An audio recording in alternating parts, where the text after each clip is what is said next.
Good morning students, my name is Amit Jain, chartered accountant और इस batch के लिए आपका इनकम टैक्स फैकल्टी। आज जो फ्रेंड्स ये वीडियो आप देखने वाले हो, ये मेरे लाइव बैच का रिकॉर्डिंग है।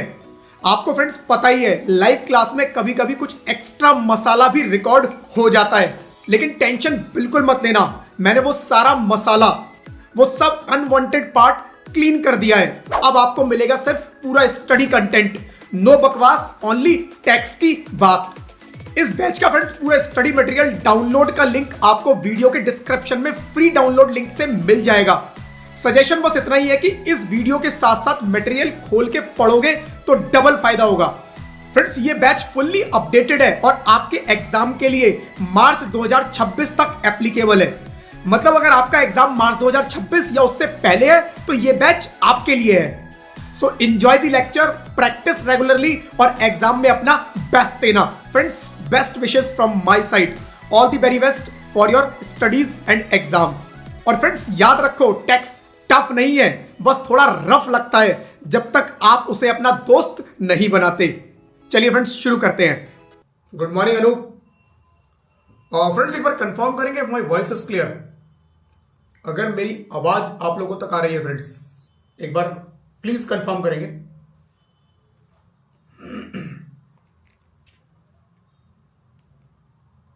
Good morning UPSC.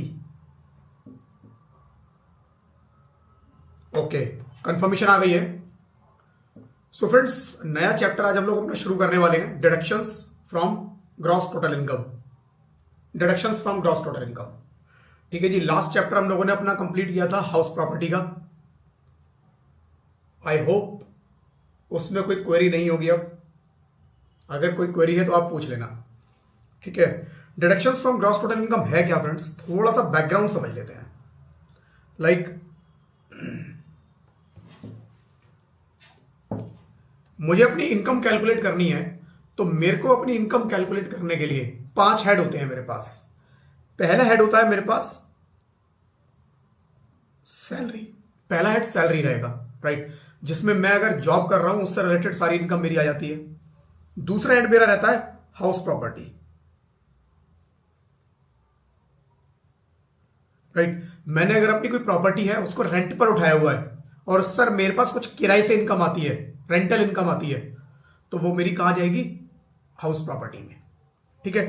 तीसरा जो मेरा हेड आता है that is business profession.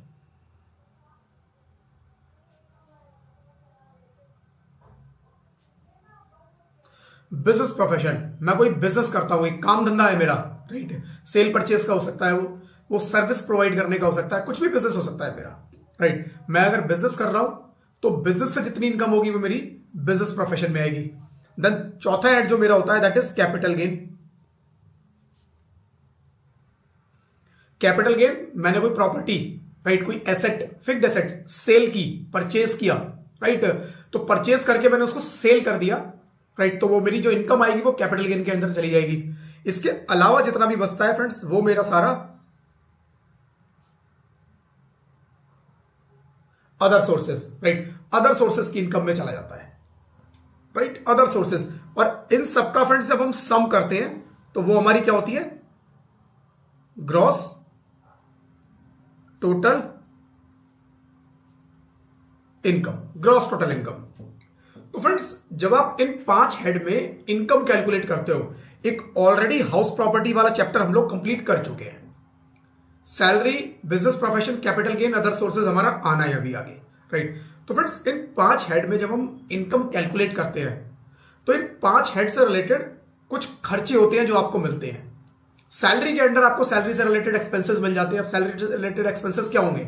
Salary में नॉर्मली कोई एक्सपेंस होता नहीं है, बट एक ज्यादा से ज्यादा हो सकता है आपका घर से ऑफिस जाते हो, ऑफिस से घर आते हो, तो वो आप, राइट, आप कन्वेंस पे करते हो, तो वो आपके खर्चे होते हैं, वो आपको देने होते हैं। तो उससे रिलेटेड जो भी चीजें हैं वो सैलरी में बात करेंगे, बट यस जो डिडक्शंस है वो सैलरी में मिल जाती है, राइट। हाउस प्रॉपर्टी के अंडर आप लोगों ने देखा, हाउस प्रॉपर्टी से रिलेटेड जितने खर्चे क्या हो सकते हैं भाई? प्रॉपर्टी की मेंटेनेंस होगी, प्रॉपर्टी का आप म्युनिसिपैलिटी का टैक्स देते थे, आपने कोई लोन लिया हुआ है, लोन पे आप इंटरेस्ट पे करते थे, तो जो भी वो खर्चा होता था वो हाउस प्रॉपर्टी के हेड में हमें मिल गया।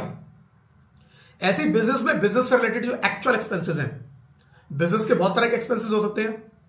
मैं सेल करता हूं तो उसके अगेंस्ट परचेज भी करता हूं माल, परचेज का खर्चा हो गया मेरा, मैं ट्रैवल करता हूं, मैं कन्वेंस पे खर्चा लगाता हूं, मैं कुछ मशीनरी यूज कर रहा हूं बिजनेस में, उसकी रिपेयर मेंटेनेंस होती है, राइट, एसेट पे डेप्रिसिएशन होती है, बहुत सारे तरह के खर्चे होते हैं फ्रेंड्स जो मेरे को बिजनेस के अंदर एक्चुअल बेसिस पे मिल जाते हैं, एक्चुअल बेसिस पे मिल जाते हैं।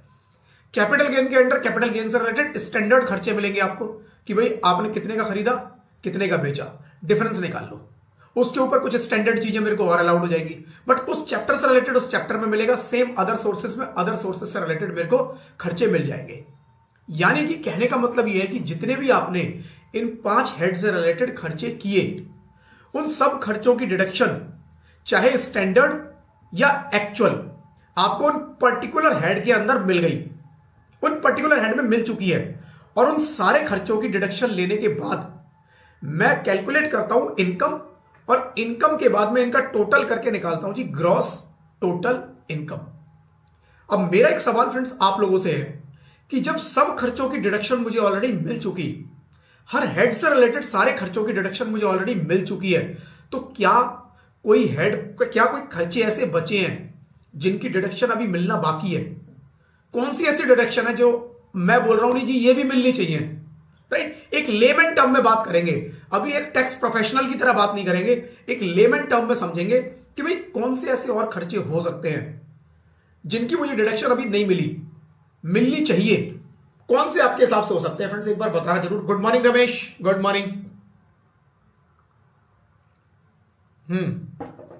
आपके हिसाब से आपको क्या लगता है कौन से ऐसे खर्चे हो सकते हैं जो भी माइंड में आ रहा हो आपके कि भाई ये खर्चों की रिडक्शन और मिलनी चाहिए? जैसे मैं एग्जांपल ले लेता हूं, आपके माइंड में भी अपना होगा, मैं एग्जांपल ले लेता हूं। मैं कहता हूं जी मेरे घर का राशन आता है, मेरे घर का राशन आता है, राइट। Good morning आशद। मेरे घर का राशन आता है 20,000 रुपए महीने का, राइट। ये भी मुझे मिलना चाहिए। एक लेमैन तो ये सोच सकता है ना, मैं तो एक लेमैन टर्म में बात कर रहा हूं। और मैं क्या खर्चा करता हूं जी, मैं डॉक्टर की फीस पे करता हूं, मंथली मेरी डॉक्टर की फीस है। बीमार पड़ गया, बच्चे बीमार पड़ गए, राइट, फैमिली में कोई बीमार पड़ गया, पेरेंट्स बीमार पड़ गए, डॉक्टर के विजिट, उनके डॉक्टर के दवाई दारू के खर्चे, वो सारे खर्चे मेरे 5,000 रुपए महीने के ये हो जाते हैं, राइट। और भी कुछ खर्चे हो सकते हैं, मैंने घर पे इंटरनेट लगवाया हुआ है, मैं घर पे टीवी की फीस, मैं घर पे कुछ एसेट परचेस करना होता है, मुझे घर पे ये लाना होता है, वो लाना होता है, घर पे मेहमान आ जाते हैं, मैं लोगों के जाता हूं, गिफ्ट लेके जाता हूं, तो 50 खर्चे मेरे। मैं कहता हूं ये सारे मिला के 10,000 रुपए महीने के मेरे ये भी खर्चे हैं, तो 30, 40, 50,000 रुपए के मेरे ये सारे खर्चे मंथली होते हैं। भाई इसकी भी डिडक्शन दो, राइट। अब पॉइंट ये आता है कि क्या इसकी डिडक्शन मिलनी चाहिए? पॉइंट ये आता है क्या इन खर्चों की डिडक्शन आपको मिलनी चाहिए? फ्रेंड्स एक चीज समझना, हमारा टैक्स लॉ, गवर्नमेंट हमारी क्या कहती है? हमारी गवर्नमेंट कहती है भाई देखो जो इन आइटम्स से रिलेटेड खर्चे थे, जिन सोर्सेस से आपने कमाया, उन सोर्सेस से रिलेटेड जो खर्चे थे वो आपको उन सोर्सेस वाले हेड में ही मिल गए, बात हो गई खत्म। अब जो ये इनकम आए, इस इनकम के ऊपर जो टैक्स बनेगा वो टैक्स आप हमें दो, और बैलेंस जो आपका बचा ये आपकी टैक्स पे करने के बाद की इनकम है, टैक्स पे करने के बाद की इनकम है। और इस इनकम में से अब आप ये खर्चे करो, इनकी आपको टैक्स से पहले कोई डिडक्शन नहीं मिलेगी।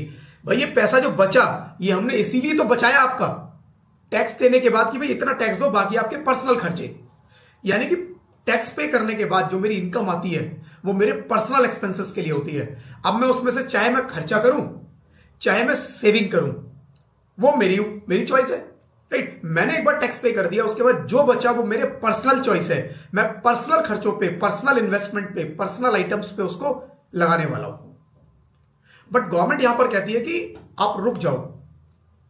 ऑल्दो हमने आपको ये बोला कि आपके कोई भी पर्सनल खर्चों की कोई आपको डिडक्शन नहीं मिलेगी। आप इन्वेस्टमेंट करते हो जी, आपने कोई सिप ले रखी है, एसआईपी ले रखी है आपने, आप कंपनी के शेयर परचेस करते हो अपने फ्यूचर प्लान करने के लिए, राइट। आप कोई मेडिकल पे खर्चा करते हो, ये सब आपके पर्सनल है। आप घर का राशन लेके आते हो, ये सब पर्सनल है, ये सब पर्सनल है। इसका ऑफिशियल कोई लेना, इनका इन 5 हेड से कोई लेना देना है ही नहीं, तो आपको ये नहीं मिलेंगे। बट गवर्नमेंट कहती है रुक जाओ, कुछ चीजें ऐसी हैं जो हम चाहते हैं कि आप करो, कुछ चीजें ऐसी हैं जो पर्सनल हैं लेकिन हम चाहते हैं आप करो, हम चाहते हैं आप करो। क्यों करो? क्योंकि वो आपके प्रेजेंट टाइम को अच्छा बनाने के लिए, आपके लिविंग स्टैंडर्ड को अच्छा बनाने के लिए हेल्प करेगी, वो आपके फ्यूचर को सिक्योर करने के लिए हेल्प करेगी। ऑल दो ये आपके पर्सनल है, पर्सनल अलाउड नहीं है इनकम टैक्स में कुछ भी, बट हम अलाउड कर रहे हैं, हम अलाउड करेंगे आपको, बट जो हम बोलेंगे सारे नहीं, जो हम बोलेंगे वो खर्चे पर्सनल होंगे आपके, लेकिन हम फिर भी अलाउड करेंगे। उन खर्चों का इन 5 हेड से कोई लेना देना नहीं है, हम फिर भी आपको अलाउ करेंगे। कहां पर अलाउ करेंगे? हम आपको जो ग्रॉस टोटल इनकम आएगी, यहां पर हम आपको एक चैप्टर, राइट, यहां पर हम आपको एक चैप्टर 6, राइट, ए की डिडक्शन देंगे। चैप्टर 6 से हम एक डिडक्शन देंगे। ये डिडक्शन वही डिडक्शन होंगी फ्रेंड्स, राइट। इसके बाद क्या निकल के आएगी? मेरी टोटल इनकम। ये डिडक्शन देने के बाद मेरी टोटल इनकम निकलेगी, और टैक्स हम मांगेंगे इस टोटल इनकम पे।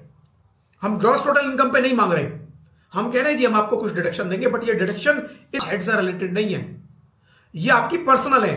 ज्यादातर फ्रेंड्स आप जब इस डिडक्शंस को पढ़ेंगे तो आपको मिलेंगे कि मैक्सिमम डिडक्शन तो ये मेरी पर्सनल थी, बट कहीं ना कहीं गवर्नमेंट ने इन डिडक्शंस के थ्रू मेरी लाइफ में कुछ प्रॉब्लम्स को सॉर्ट आउट करने की कोशिश की है।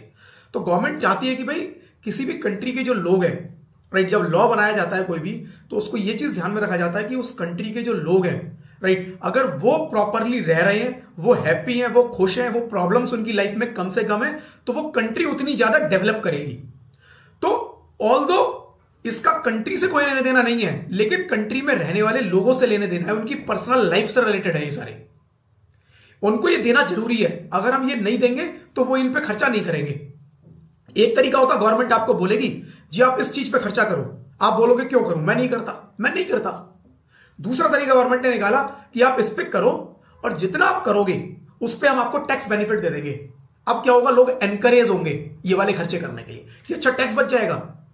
1 लाख रुपए पे आपका 30,000 रुपए का टैक्स बनता, अगर आप मान लो 30% के स्लैब पे हो, 1 लाख पे 30,000 का टैक्स। गवर्नमेंट ने बोला इस 1 लाख रुपए को यहां लगा दो, हम आपको डिडक्शन दे देंगे। तो क्या होगा उस केस में? 1 लाख रुपए पे आपको टैक्स नहीं देना, आपको सीधा नजर आया कि देखो मेरी तो सेविंग भी हो गई, ये मेरे पर्सनल खर्चे थे, मैंने अपने ऊपर लगा दिया, मैंने अपने लिए कुछ सेविंग भी कर ली, और मेरा 1 लाख रुपए पे 30,000 टैक्स भी बच गया। इससे बढ़िया बात क्या है? कर देता हूं। तो लोग एनकरेज होते हैं। लोगों को एनकरेज करने का यह तरीका है गवर्नमेंट का कि जो जरूरी चीजें हैं, जो उसकी पर्सनल है, उन जरूरी चीजों पर लोगों को एनकरेज किया जाए। और उसका तरीका सिंपल यह है कि उन लोगों को टैक्स में कुछ छूट दे दो, ऑल्दो ये पर्सनल है बट फिर भी छूट दे दो, राइट। तो फ्रेंड्स यहां पर अब हम लोग जो देखने वाले हैं जितनी भी डिडक्शंस, मैक्सिमम, सारी नहीं बट मैक्सिमम उसकी पर्सनल लाइफ से रिलेटेड होंगी। कुछ होंगी जो कंट्री वेलफेयर से रिलेटेड होंगी, जो कंट्री के वेलफेयर के लिए है, कि वो पूरे कंट्री में भी कुछ चीजें हो, कुछ कंट्री में भी चीजें चले, कंट्री का भी लोग भला करें, अपना भी भला करें, राइट। तो ये भलाई के लिए फ्रेंड्स सारी डिडक्शंस दी गई हैं, आप पढ़ेंगे इस एंगल से इसको पढ़ना, ठीक है। तो शुरू करते हैं फ्रेंड्स हम अपनी पहली डिडक्शन से। पहली डिडक्शन से हम शुरुआत करते हैं, बट आई होप डिडक्शंस देने के पीछे जो मोटिव है वो आप लोगों को क्लियर होगा, ठीक है।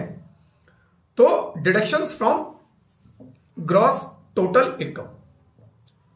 यहां पर फ्रेंड्स बता दूं, अभी तक हमने जितने भी हमारी क्लासेस हुई हैं, जहां पर भी मैंने आपको बताया 2 टैक्स रिजीम है इस टाइम। एक डिफॉल्ट जो कि नई वाली है, जो नई स्कीम आई उसको डिफॉल्ट बना दिया कि अगर आप साइलेंट हो, अगर आप कोई कुछ नहीं बोल रहे, यानी क्वेश्चन भी अगर आपके पास आएगा उसमें वो कुछ नहीं बोल रहा, इट मींस आपको डिफॉल्ट अप्लाई करना है। आपको अपने मन से ऑप्शनल नहीं लगाना, ऑप्शनल तब लगेगा जब बोला जाएगा। सेम प्रैक्टिकल लाइफ में हर एसएससी को चॉइस दी गई कि अगर आपको ऑप्शनल चाहिए, मतलब पुरानी चाहिए, तो आपको बोलना पड़ेगा, आपको ऑप्शन वो ऑप्ट करना पड़ेगा। अगर आप कुछ भी ऑप्ट नहीं करते, आप साइलेंट रहते हो, it means you are in default tax regime. जहां जहां चेंजेस आए, जैसे हाउस प्रॉपर्टी में एक चेंज था, interest on housing loan 2 lakh रुपए तक, राइट, अलाउड है सेल्फ ऑक्यूपाइड प्रॉपर्टी पे। वो किस में अलाउड है? ऑप्शनल टैक्स रिजीम, पुरानी वाली में, नई में खत्म। ऐसे कहीं कहीं जहां टैक्स रेट में डिफरेंस आया था, मैंने टैक्स रेट में बता दिया था। ऐसे कुछ कुछ चीजें फ्रेंड्स आती रहेंगी जहां ऑप्शनल में कुछ डिफरेंस है, वो मैं आपको हाईलाइट करता रहूंगा वहीं की वहीं। अब इस चैप्टर के बारे में बात करें। इस चैप्टर के अंदर फ्रेंड्स जो पहली 3 डिडक्शन देख रहे हैं जो लिखी है यहां पर, ये यहां एक्सप्लेन नहीं की है, केवल इनके सेक्शन लिखे हैं। Section 80 JJAA, section 80, right, 80 CCD2 और 80 CCH2, राइट। ये 3 डिडक्शन है फ्रेंड्स जो कि आपको केवल डिफॉल्ट टैक्स रिजीम में मिलेंगी। ये आपको डिफॉल्ट टैक्स रिजीम में मिलेंगी, यानी कि बाकी और कोई deduction tax default tax regime में नहीं मिलेंगी, हटा दी गई वहां से। डिफॉल्ट टैक्स रिजीम में कोई डिडक्शन अलाउड नहीं है। If you are opting for default tax regime, right, chapter 6A की कोई डिडक्शन आपको नहीं मिलने वाली एक्सेप्ट दीज 3, 1, 2, 3, 80JJAA, जो कि नया एम्प्लॉयमेंट क्रिएट करने से रिलेटेड है कि आप लोगों की हेल्प करो, एम्प्लॉयमेंट क्रिएट करो, वहां आपको डिडक्शन देते हैं। 80CCD2 कुछ पेंशन पॉलिसी है, नेशनल पेंशन स्कीम, उससे रिलेटेड है। 80CCH2 कुछ अग्निवीर आप लोगों ने सुना होगा, काफी उसके ऊपर पॉलिटिक्स झगड़े भी हुए थे, राइट। अग्निवीर योजना निकाली थी गवर्नमेंट ने, तो उस अग्निवीर प्लान से रिलेटेड है, राइट। ये 3 डिडक्शन डिफॉल्ट में मिलती हैं, ऑप्शनल में भी मिलती हैं, डिफॉल्ट में भी मिलती हैं, लेकिन डिफॉल्ट में ये 3 ही हैं, ऑप्शनल में सारी हैं। ऑप्शनल में ये 3 भी हैं और बाकी सारी भी हैं।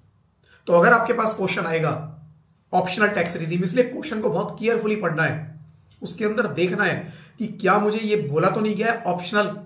अगर आपको बोला ही नहीं, कुछ भी नहीं बोला, तो कोई मर्जी डिडक्शन उसके अंदर लिखी हो, अगर इन 3 से रिलेटेड ना हो तो इग्नोर मार देना। अगर क्वेश्चन साइलेंट है अबाउट ऑप्शनल टैक्स रिजीम और default tax regime, assume it is default, उसको लिखने की जरूरत भी नहीं है नोट में, वो डिफॉल्ट ही है, क्योंकि उसको नाम ही उसका डिफॉल्ट है कि बाय डिफॉल्ट ये है। और उसके अंदर फिर कोई डिडक्शन आ जाए चैप्टर 6A की, जो कि ना 80JJAA वाली है, ना 80CCD2 वाली है, और ना ही 80CCH2 वाली है, तो आपको ब्लाइंडली उसको इग्नोर मार देना है कि उसका कोई वैल्यू नहीं है, केवल आपको दी गई है फिगर, उसका कोई यूज नहीं है। लेकिन अगर ऑप्शनल बोल दे तो सारी काम आएंगी, ठीक है। तो ये मुझे ध्यान रखना है क्वेश्चन सॉल्व करते टाइम। अब पहली डिडक्शन फ्रेंड्स 80C बहुत फेमस है, मैक्सिमम लोग इसे ऑप्ट करते हैं, और खासकर जो एम्प्लॉय वर्ग है, जो एम्प्लॉय है, वो बड़ी फेवरेट है उनकी, राइट। मैक्सिमम एम्प्लॉय इसके अंदर इन्वेस्टमेंट करता है। क्या है फ्रेंड्स ये? Deduction in respect of investment in specified assets. कुछ स्पेसिफाइड एसेट्स में उन्होंने इन्वेस्टमेंट करवाया। Section 80C, right, section 80C provides for a deduction from the gross total income. सारी डिडक्शन ग्रॉस टोटल इनकम से ही मिलेगी, और ये डिडक्शन देने के बाद टोटल इनकम आएगी। Of saving in specified mode of investment, the deduction under section 80C is available only to an individual और HUF, ओनली टू इंडिविजुअल और HUF, किसी को नहीं मिलेगी, केवल इंडिविजुअल HUF को, ठीक है जी। The maximum permissible deduction under section, अच्छा इसका ना मैंने लास्ट में एक चार्ट भी बना दिया है, सो डेट आपको एक पता चल जाए कौन सी डिडक्शन किसको मिलेगी, कितनी लिमिट, समरी रिवीजन के लिए। लेकिन अभी मत देखना उसको, अभी डिटेल्ड स्टडी करेंगे, 3 दिन चलेगा फ्रेंड्स अपना चैप्टर। उसके बाद वो चार्ट देखना, चार्ट से आप क्विकली 10 मिनट में पूरे चैप्टर को रिवाइज कर सकते हो, 10 से 15 मिनट में मैक्सिमम।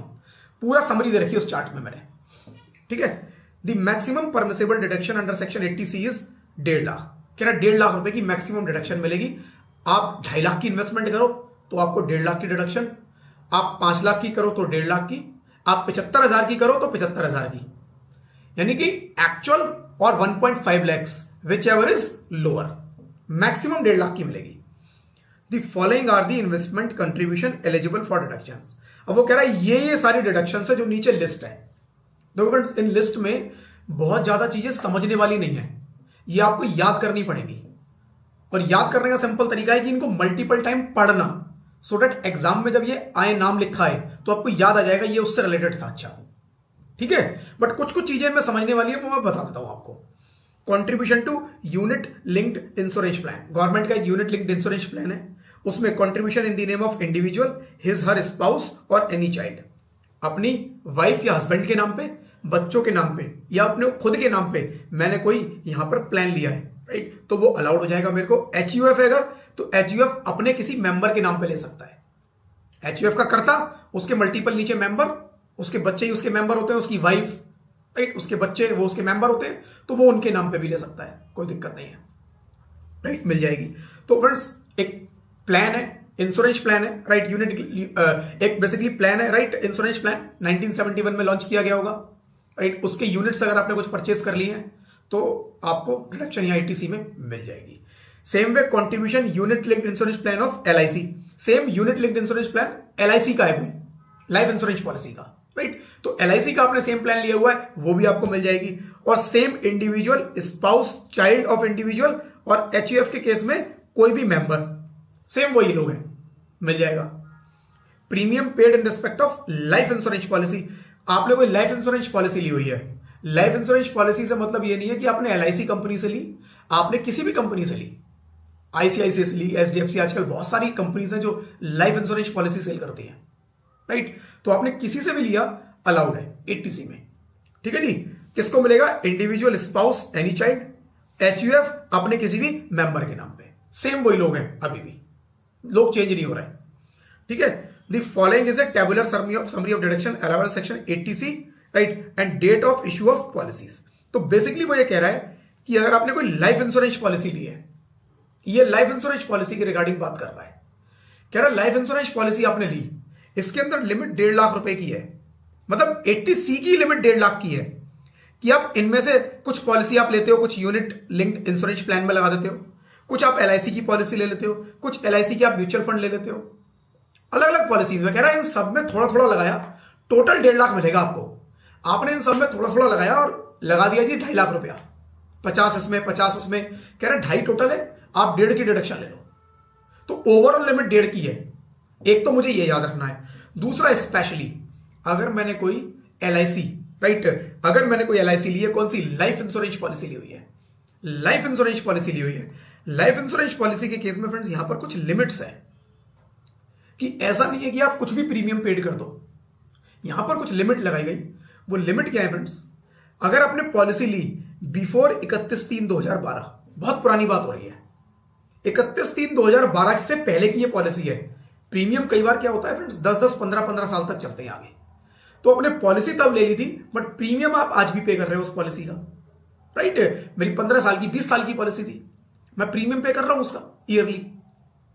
तो वो कह रहा है अगर आपकी पॉलिसी जो इशू हुई है कब? 31/3/2012 से पहले इशू हुई है, राइट। 31/3/2012 से पहले शुरू हुई है।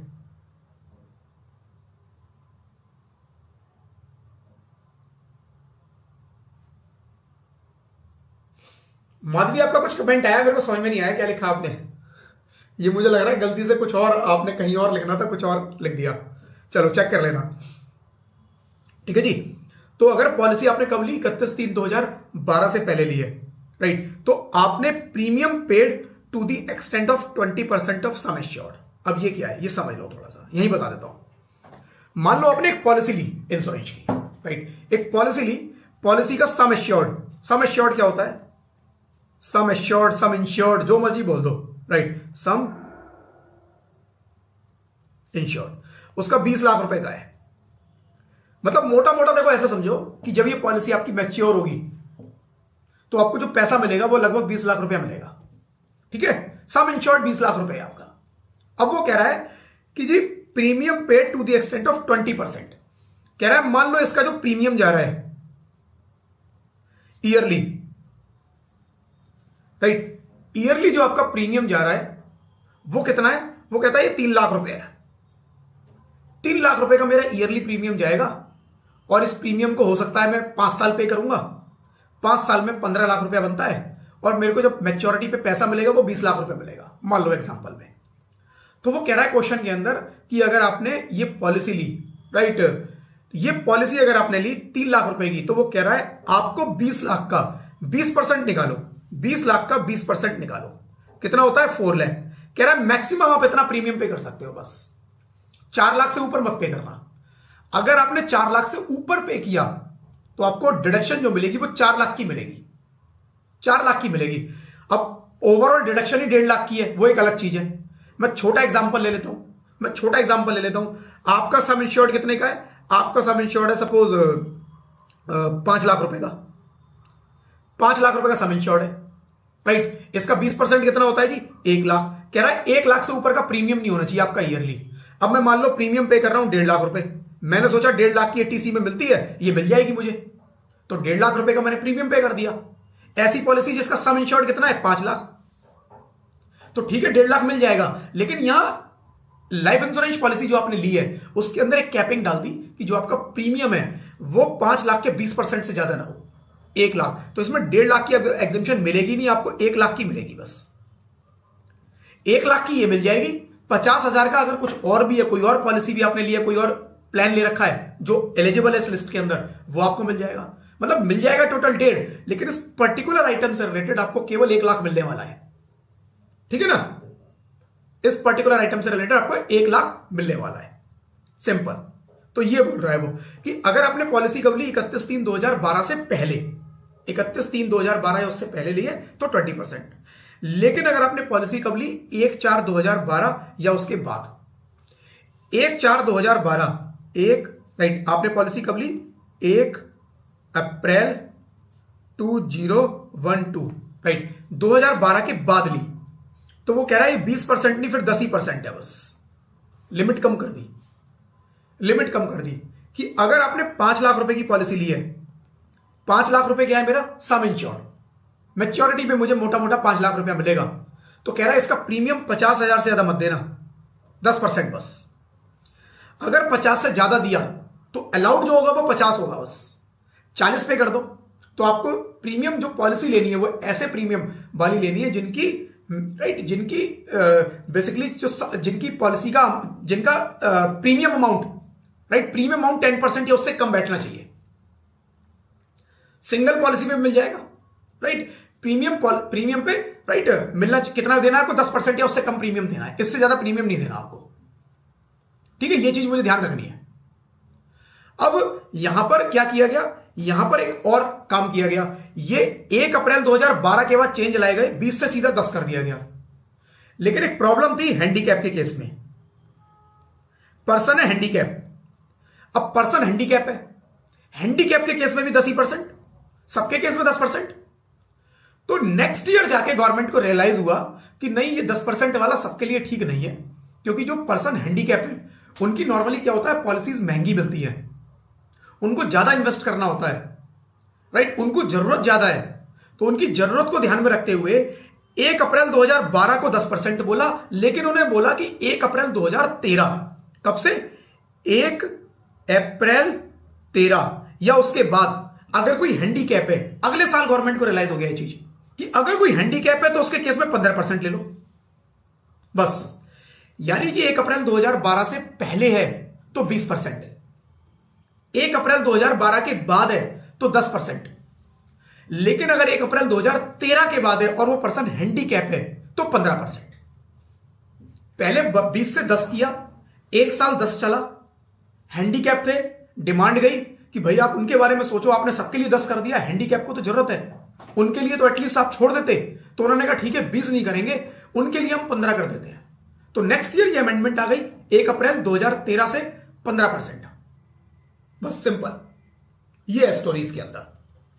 यहां पर देख लो, ये एग्जैक्टली लिखा है कि 31/3/2012 के बाद 20% इन respect of policies issued on or after 1/4/2012 but before 1/4/2013।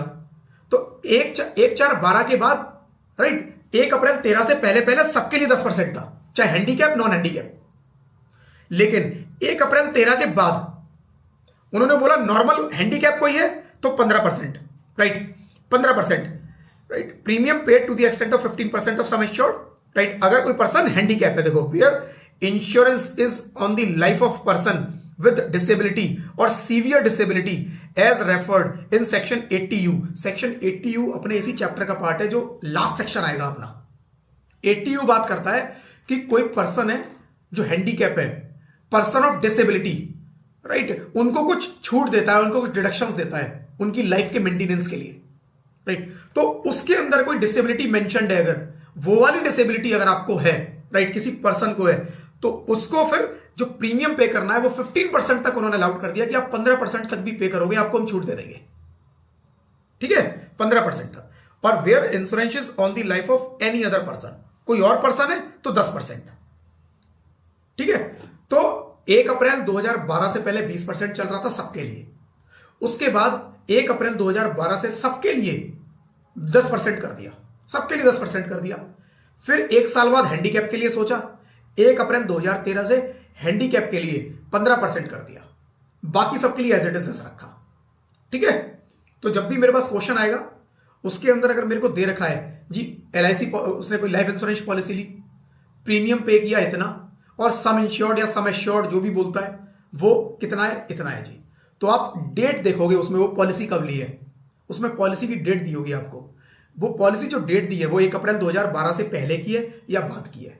अगर बाद की है तो उसके अंदर अगर ये दे रखा है कि जी पर्सन ऑफ डिसेबिलिटी है वो, राइट, हैंडीकैप है कोई, तो क्या वो 1 अप्रैल 2013 से बाद की है पहले की है, वो आपको कंसीडर करना है। उसके हिसाब से आप निकालोगे जी कि कितना प्रीमियम पे किया, क्या वो 10%, 15% या 20%, उससे ज्यादा तो नहीं है, ज्यादा वाला डिसअमाउंट करा देना। But in any case maximum cap 1.5 lakh का है, मैक्सिमम 1.5 से ऊपर तो जाएगा ही नहीं। ठीक है जी, तो ये आपने देखा। जैसे एक क्वेश्चन देख लेते हैं फ्रेंड्स इसका, compute the eligible deduction in section 80C for assessment year 25-26 in respect of life insurance policy paid by Mr. Ganesh during 24-25, the detail of which are given below.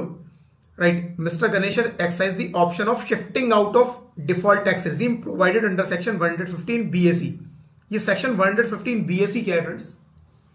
जब डिफॉल्ट टैक्स रिजीम आई थी तो section एक introduce किया गया 115 BAC for default tax regime.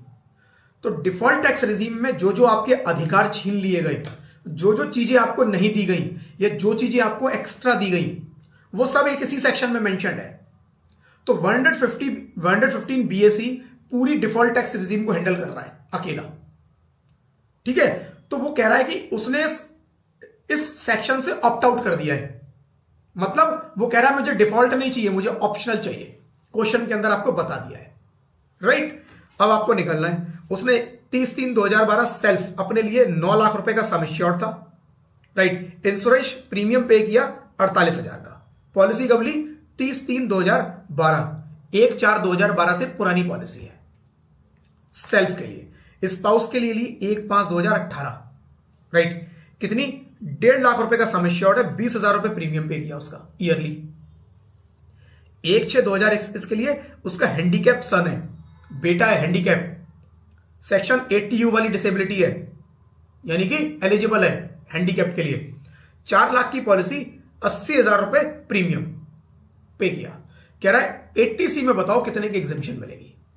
Answer मत देखना, मेरे को अपने आप से देख के बताओ एक बारी, राइट। खुद से थोड़ा असेस करो। देखो सेल्फ है 9 लाख रुपए, सेल्फ 9 लाख, ठीक है। कब ली है पॉलिसी? 1/4/2012 से पहले। कितना मिलेगा? 20%। 9 लाख का 20% कितना होता है? 9 लाख का 20% कितना होता है? 1,80,000। पे उसने कितना किया? 48,000। उसने पे किया 48,000 केवल, राइट। तो उसे कितना मिल जाएगा? एक सेकंड फ्रेंड्स नोट कीजिएगा, उसे कितना मिल जाएगा? 48,000, राइट। पूरा का पूरा 48,000 उसे अलाउड हो जाएगा, ठीक है जी। पूरा का पूरा 48,000 उसे अलाउड हो जाएगा। देन दूसरा स्पाउस। स्पाउस के केस में कितना? 1.5 लाख रुपए। क्या स्पाउस डेफिनेशन में कवर्ड थी? यस। अपने नाम पे, अपनी स्पाउस के नाम पे, अपने बच्चों के नाम पे, किसी के नाम पे भी ले सकते हैं। HUF अपने किसी भी मेंबर के नाम पे ले सकता है, कोई दिक्कत नहीं है, ठीक है। तो 1.5 लाख रुपए में किसको दिया? स्पाउस के लिए 20,000। कब ली? 1/5/2018, 1/4/2012, 1 अप्रैल 2012 के बाद की पॉलिसी है। कितना लेना है? 10%। पर्सन ऑफ डिसेबिलिटी होता तो 15, 1/4/2013 के बाद की पॉलिसी पे। तो यहां पर 10%, राइट। 1.5 लाख का 10% 15,000, तो यहां पर अलाउड होगा 15,000, यानी 48,000 की यहां पर मिलेगी, 15,000 की यहां पर मिल जाएगी। और इस 4 लाख पे 80,000 पे किया, 4 लाख का 15% मिल जाएगा, क्योंकि पॉलिसी ली है 1/6/2021, 1 अप्रैल 2013 के बाद पॉलिसी ली है। तो 15%, 4 लाख का 15 कितना हुआ? 60,000, तो यहां पर 60,000 मिल जाएगा। तो यानी कि 48, 15, 60 ये उसको डिडक्शन मिलेगी। 48, 15, 60। देखो जी, ये 48,000 की भी सेल्फ के लिए 9 लाख 48,000 पूरा मिल गया। 1.5 लाख 20,000, 15,000 अलाउड होगा। 4 लाख पे 80,000, 60,000 अलाउड होगा, राइट। कितनी कैपिंग है? 20%, 10%, 15% की कैपिंग। टोटल 1,23,000 और 1,23 1.5 लाख की लिमिट के अंदर है, तो पूरा का पूरा 1,23 मिल जाएगा। अगर ये 1,23 की जगह टोटल आता मेरा कितना? 1,75। मान लो ये टोटल आता है 1,75। पहले तो मैंने इंडिविजुअली निकाला, फिर टोटल किया, टोटल आ गया जी 175। अब इस 175 में से मैं केवल डिडक्शन लूंगा 1,50,000 की, बाकी नहीं मिलेगी, खत्म बाकी। ठीक है ना। तो ये इस तरह से फ्रेंड्स आपको इसमें डिडक्शन निकालनी है। कोई डाउट है इसमें आप पूछ लो मेरे से, कोई डाउट है बस पूछ लो। What would your answer if mister Ganesh pays tax under default tax regime? अगर वो डिफॉल्ट टैक्स रिजीम में पे कर रहा है, डिफॉल्ट टैक्स रिजीम में पे कर रहा है तो सिंपल, कोई डिडक्शन मिलनी ही नहीं है उसको। If mister Ganesh tax pay under default tax regime section, he would not be eligible for deduction under section 80C। 80C available ही नहीं है डिफॉल्ट टैक्स रिजीम में, 3 ही है बस। डिफॉल्ट टैक्स रिजीम में केवल 3 डिडक्शन मिलेंगी, जो स्टार्टिंग में हमने देखा। राइट? कोई डाउट है फ्रेंड्स पूछ लो, वरना फिर अगले सेक्शन पे चलते हैं। कुछ 4-5 सेक्शन ऐसे आएंगे जिनमें ना आपको समझना पड़ेगा, जैसे एक ये था जिसमें कुछ कैलकुलेशन इन्वॉल्व होंगी। बाकी अब सर में क्या है, आपको बस रट्टे मारने हैं, लिमिट याद रखनी है आपको, बस लिमिट्स दी हुई है उनको याद रखना है, और कि आपको डिडक्शन दे देनी है, कोई कैलकुलेशन नहीं है उनके अंदर, सिंपल है। तो थ्योरी ज्यादा है, प्रैक्टिकल कम होगा। कुछ कुछ बीच बीच में प्रैक्टिकल आएंगे इनमें, जहां आपको कैलकुलेशन भी करनी पड़ेगी, जिनमें जैसे एक ये था। ठीक है जी, चलो जी।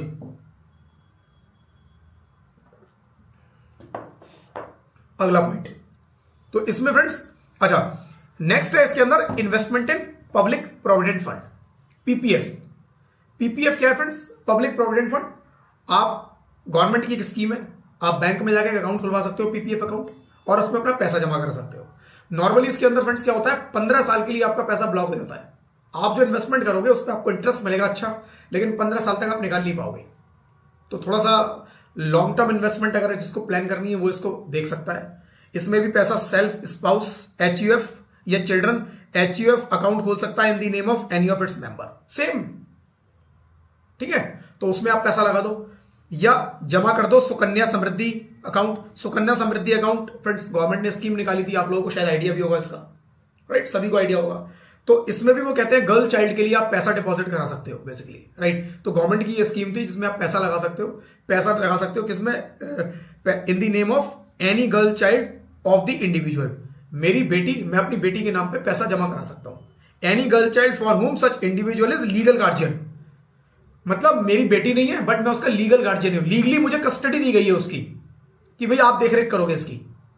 मेरी बेटी नहीं है बट लीगली मुझे उसकी कस्टडी दे दी गई है कोर्ट से, लीगल तरीके से, तो मैं लीगल गार्जियन हूं उसका। उस केस में भी मैं अगर उसके नाम पे सुकन्या समृद्धि योजना में कुछ पैसा जमा कराता हूं, उसमें 80C में मेरे को डिडक्शन मिल जाएगी।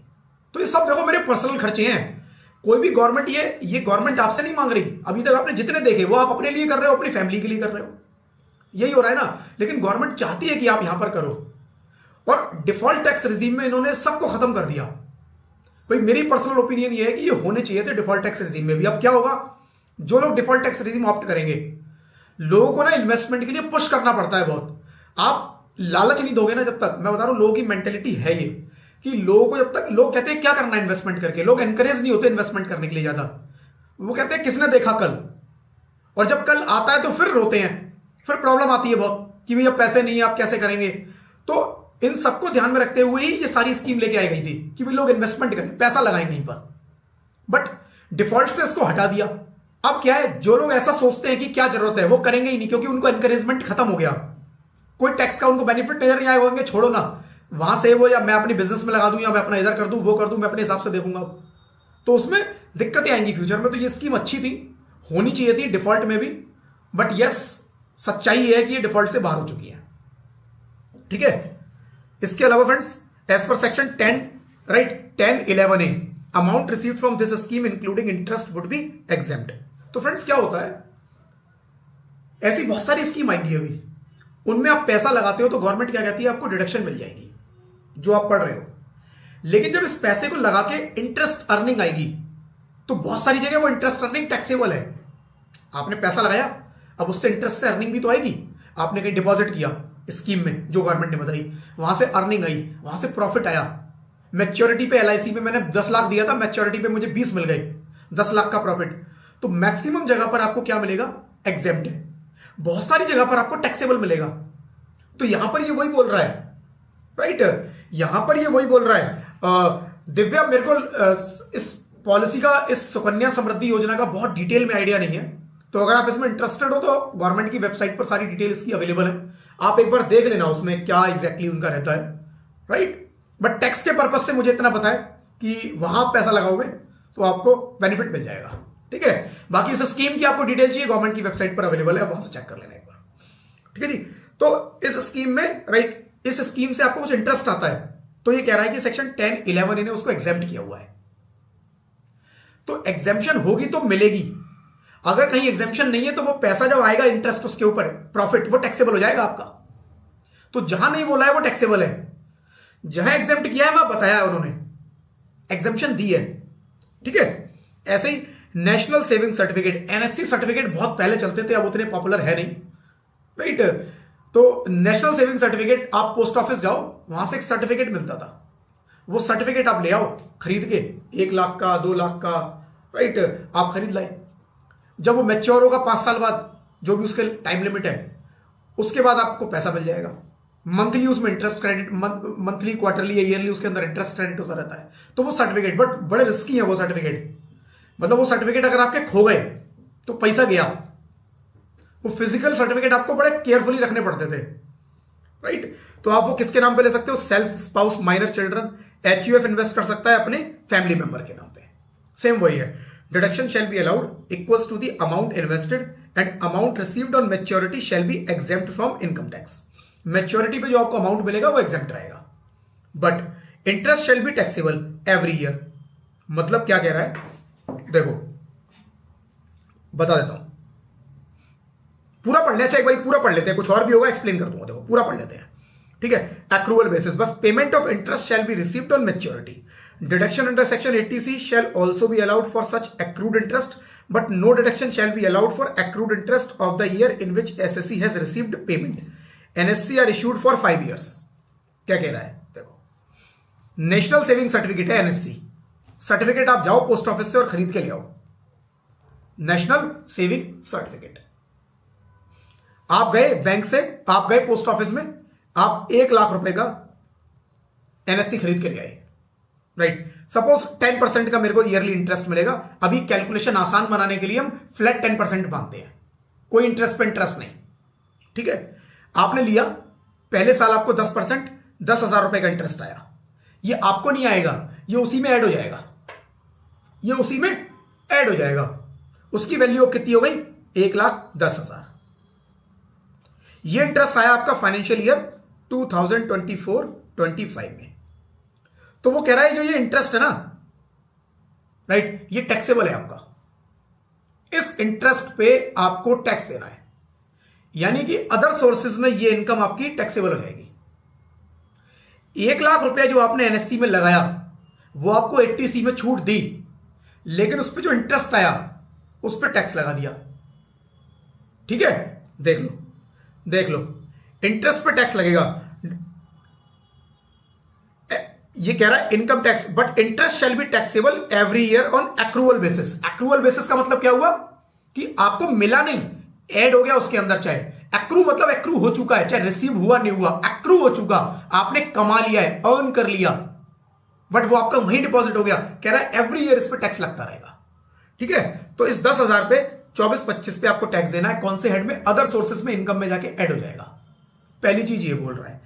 दूसरा ये बोल रहा है अब ये 5 साल बाद सपोज मैच्योर हुई आपकी 7 लाख रुपए की, सारा इंटरेस्ट पे इंटरेस्ट मिल मिला के 7 लाख। कह रहा है ये 7 लाख बने मिलेंगे ना जब एंड में जाके, तो इस पे कोई टैक्स नहीं है, ये एग्जेम्प्ट है, राइट। ये 7 लाख जब एंड में मिलेंगे तो ऐसा नहीं है कि 7 लाख मिला जी इस पे भी टैक्स हो। कह रहा है एग्जेम्प्ट है, वो एग्जेम्प्ट है। आपने पैसा लगाया, इस पे इंटरेस्ट मिला, जो 7-7 इंटरेस्ट बनता था वो हम आपका लेते गए, लेते गए, लेते गए, राइट। इकट्ठा जो बाद में पैसा मिलेगा मैच्योरिटी पे पूरा एग्जेम्प्ट है। दूसरा क्या बोल रहा है? कह रहा है आपने 1 लाख रुपया लगाया, 10,000 रुपए का इंटरेस्ट, 1,10,000। अब अगला फाइनेंशियल ईयर आया 2025-26, इस साल में आपको 11,000 रुपए का इंटरेस्ट मिला, वो भी इसी में लग गया। अब ये 11,000 रुपए भी अदर सोर्सेज में आपको टैक्सेबल हो जाएगा हर साल एक्रूवल बेसिस पे। मिलेगा कब? 5 साल के बाद। बट यहां पर वो ये कह रहा है जो ये 11,000 है ना, ये आपको 80C में डिडक्शन में भी काउंट हो जाएगा। कह रहा है इस 80C में हम ये मान लेंगे कि आपने इसको री इन्वेस्ट कर दिया। 11,000 रुपए एक तरह से आपको इंटरेस्ट आया और वो उसमें इन्वेस्ट हो गया, तो वो कह रहे हैं ये 80C की इन्वेस्टमेंट में काउंट हो जाएगा। जो 80C में आपको 1.5 लाख की लिमिट है, वो कह रहे हैं 11,000 रुपए इसमें काउंट हो जाएंगे। आप 80C की डिडक्शन ले लो, ठीक है। जो इंटरेस्ट है वो क्या हो रहा है, एक तरह से इन्वेस्ट हो रहा है, वो कह रहा है री इन्वेस्ट हो रहा है। तो जो पैसा आपका री इन्वेस्ट हो गया उसमें आप डिडक्शन ले लो। लेकिन जिस साल मैच्योर हुई ये पॉलिसी पे, जिस साल एनएससी मैच्योर हुए, सपोज उस साल में मेरा इंटरेस्ट आया था 20,000 रुपए का, आखिरी ईयर, लास्ट ईयर, बिल्कुल जिस साल में मेरी ये एनएससी मैच्योर होने थे, मेरे को पैसा रिसीव होना था, उस साल का कह रहे हैं 20,000 रुपए इंटरेस्ट था, ठीक है। ये कह रहे हैं इस साल का 80C में काउंट नहीं होगा इंटरेस्ट, राइट। इस साल का इंटरेस्ट 80C में काउंट नहीं होगा। लॉजिकली समझते हैं क्यों? इससे पहले के सालों का उन्होंने काउंट कर दिया। क्यों कर दिया? क्योंकि इससे पहले का पैसा इंटरेस्ट आता था और उसी में ऐड हो जाता था, आता था उसी में ऐड हो जाता था, री इन्वेस्ट हो जाता था। जो लास्ट ईयर होगा, आखिरी साल, उस साल में पैसा मेरा निकल जाएगा, री इन्वेस्ट हो ही नहीं रहा वो। जब री इन्वेस्ट नहीं हो रहा तो किस चीज का 80C, किस चीज की डिडक्शन? डिडक्शन तो री इन्वेस्टमेंट, इन्वेस्टमेंट पे मिल रही है। इससे पहले जितना भी इंटरेस्ट आ रहा था, 10,000, 11,000, जो 3-4 साल तक आएगा, कह रहा सब पे ले लो आप, क्योंकि वो री इन्वेस्टमेंट है आपकी, एक तरह से इन्वेस्टमेंट है, इन्वेस्टमेंट हो रही है, 80C मिल जाएगा। इस साल में तो आप पैसा निकाल लोगे, इसीलिए आखिरी साल में उन्होंने मना कर दिया कि आखिरी साल में आपको कोई डिडक्शन नहीं मिलेगी 20,000 पे इंटरेस्ट पे। हाँ, नई एनएससी परचेस करोगे उस पर मिलेगी, नई परचेस करो या उस पर इंटरेस्ट ऐड होगा उस पर मिलेगी, राइट। लेकिन वो आखिरी साल है उसका और आपको पैसा मैच्योर होना है, तो कोई इन्वेस्टमेंट, कोई उसके जो इंटरेस्ट है उस पर कोई डिडक्शन अलाउड नहीं है। यही सारे पॉइंट्स उसके अंदर लिखे हुए हैं, राइट। तो सेल्फ स्पाउस यहां पर वही कह रहा है, received on maturity shall be exempt from income tax but interest shall be taxable every year. Payment of interest shall be received on maturity. Deduction section 80C shell be allowed of such accrued interest but no deduction shall be allowed for accrued interest for the year in which SSE has received payment। आखिरी साल NSC are issued for 5 years, 5 साल के लिए normally ये issue होती है। ठीक है जी।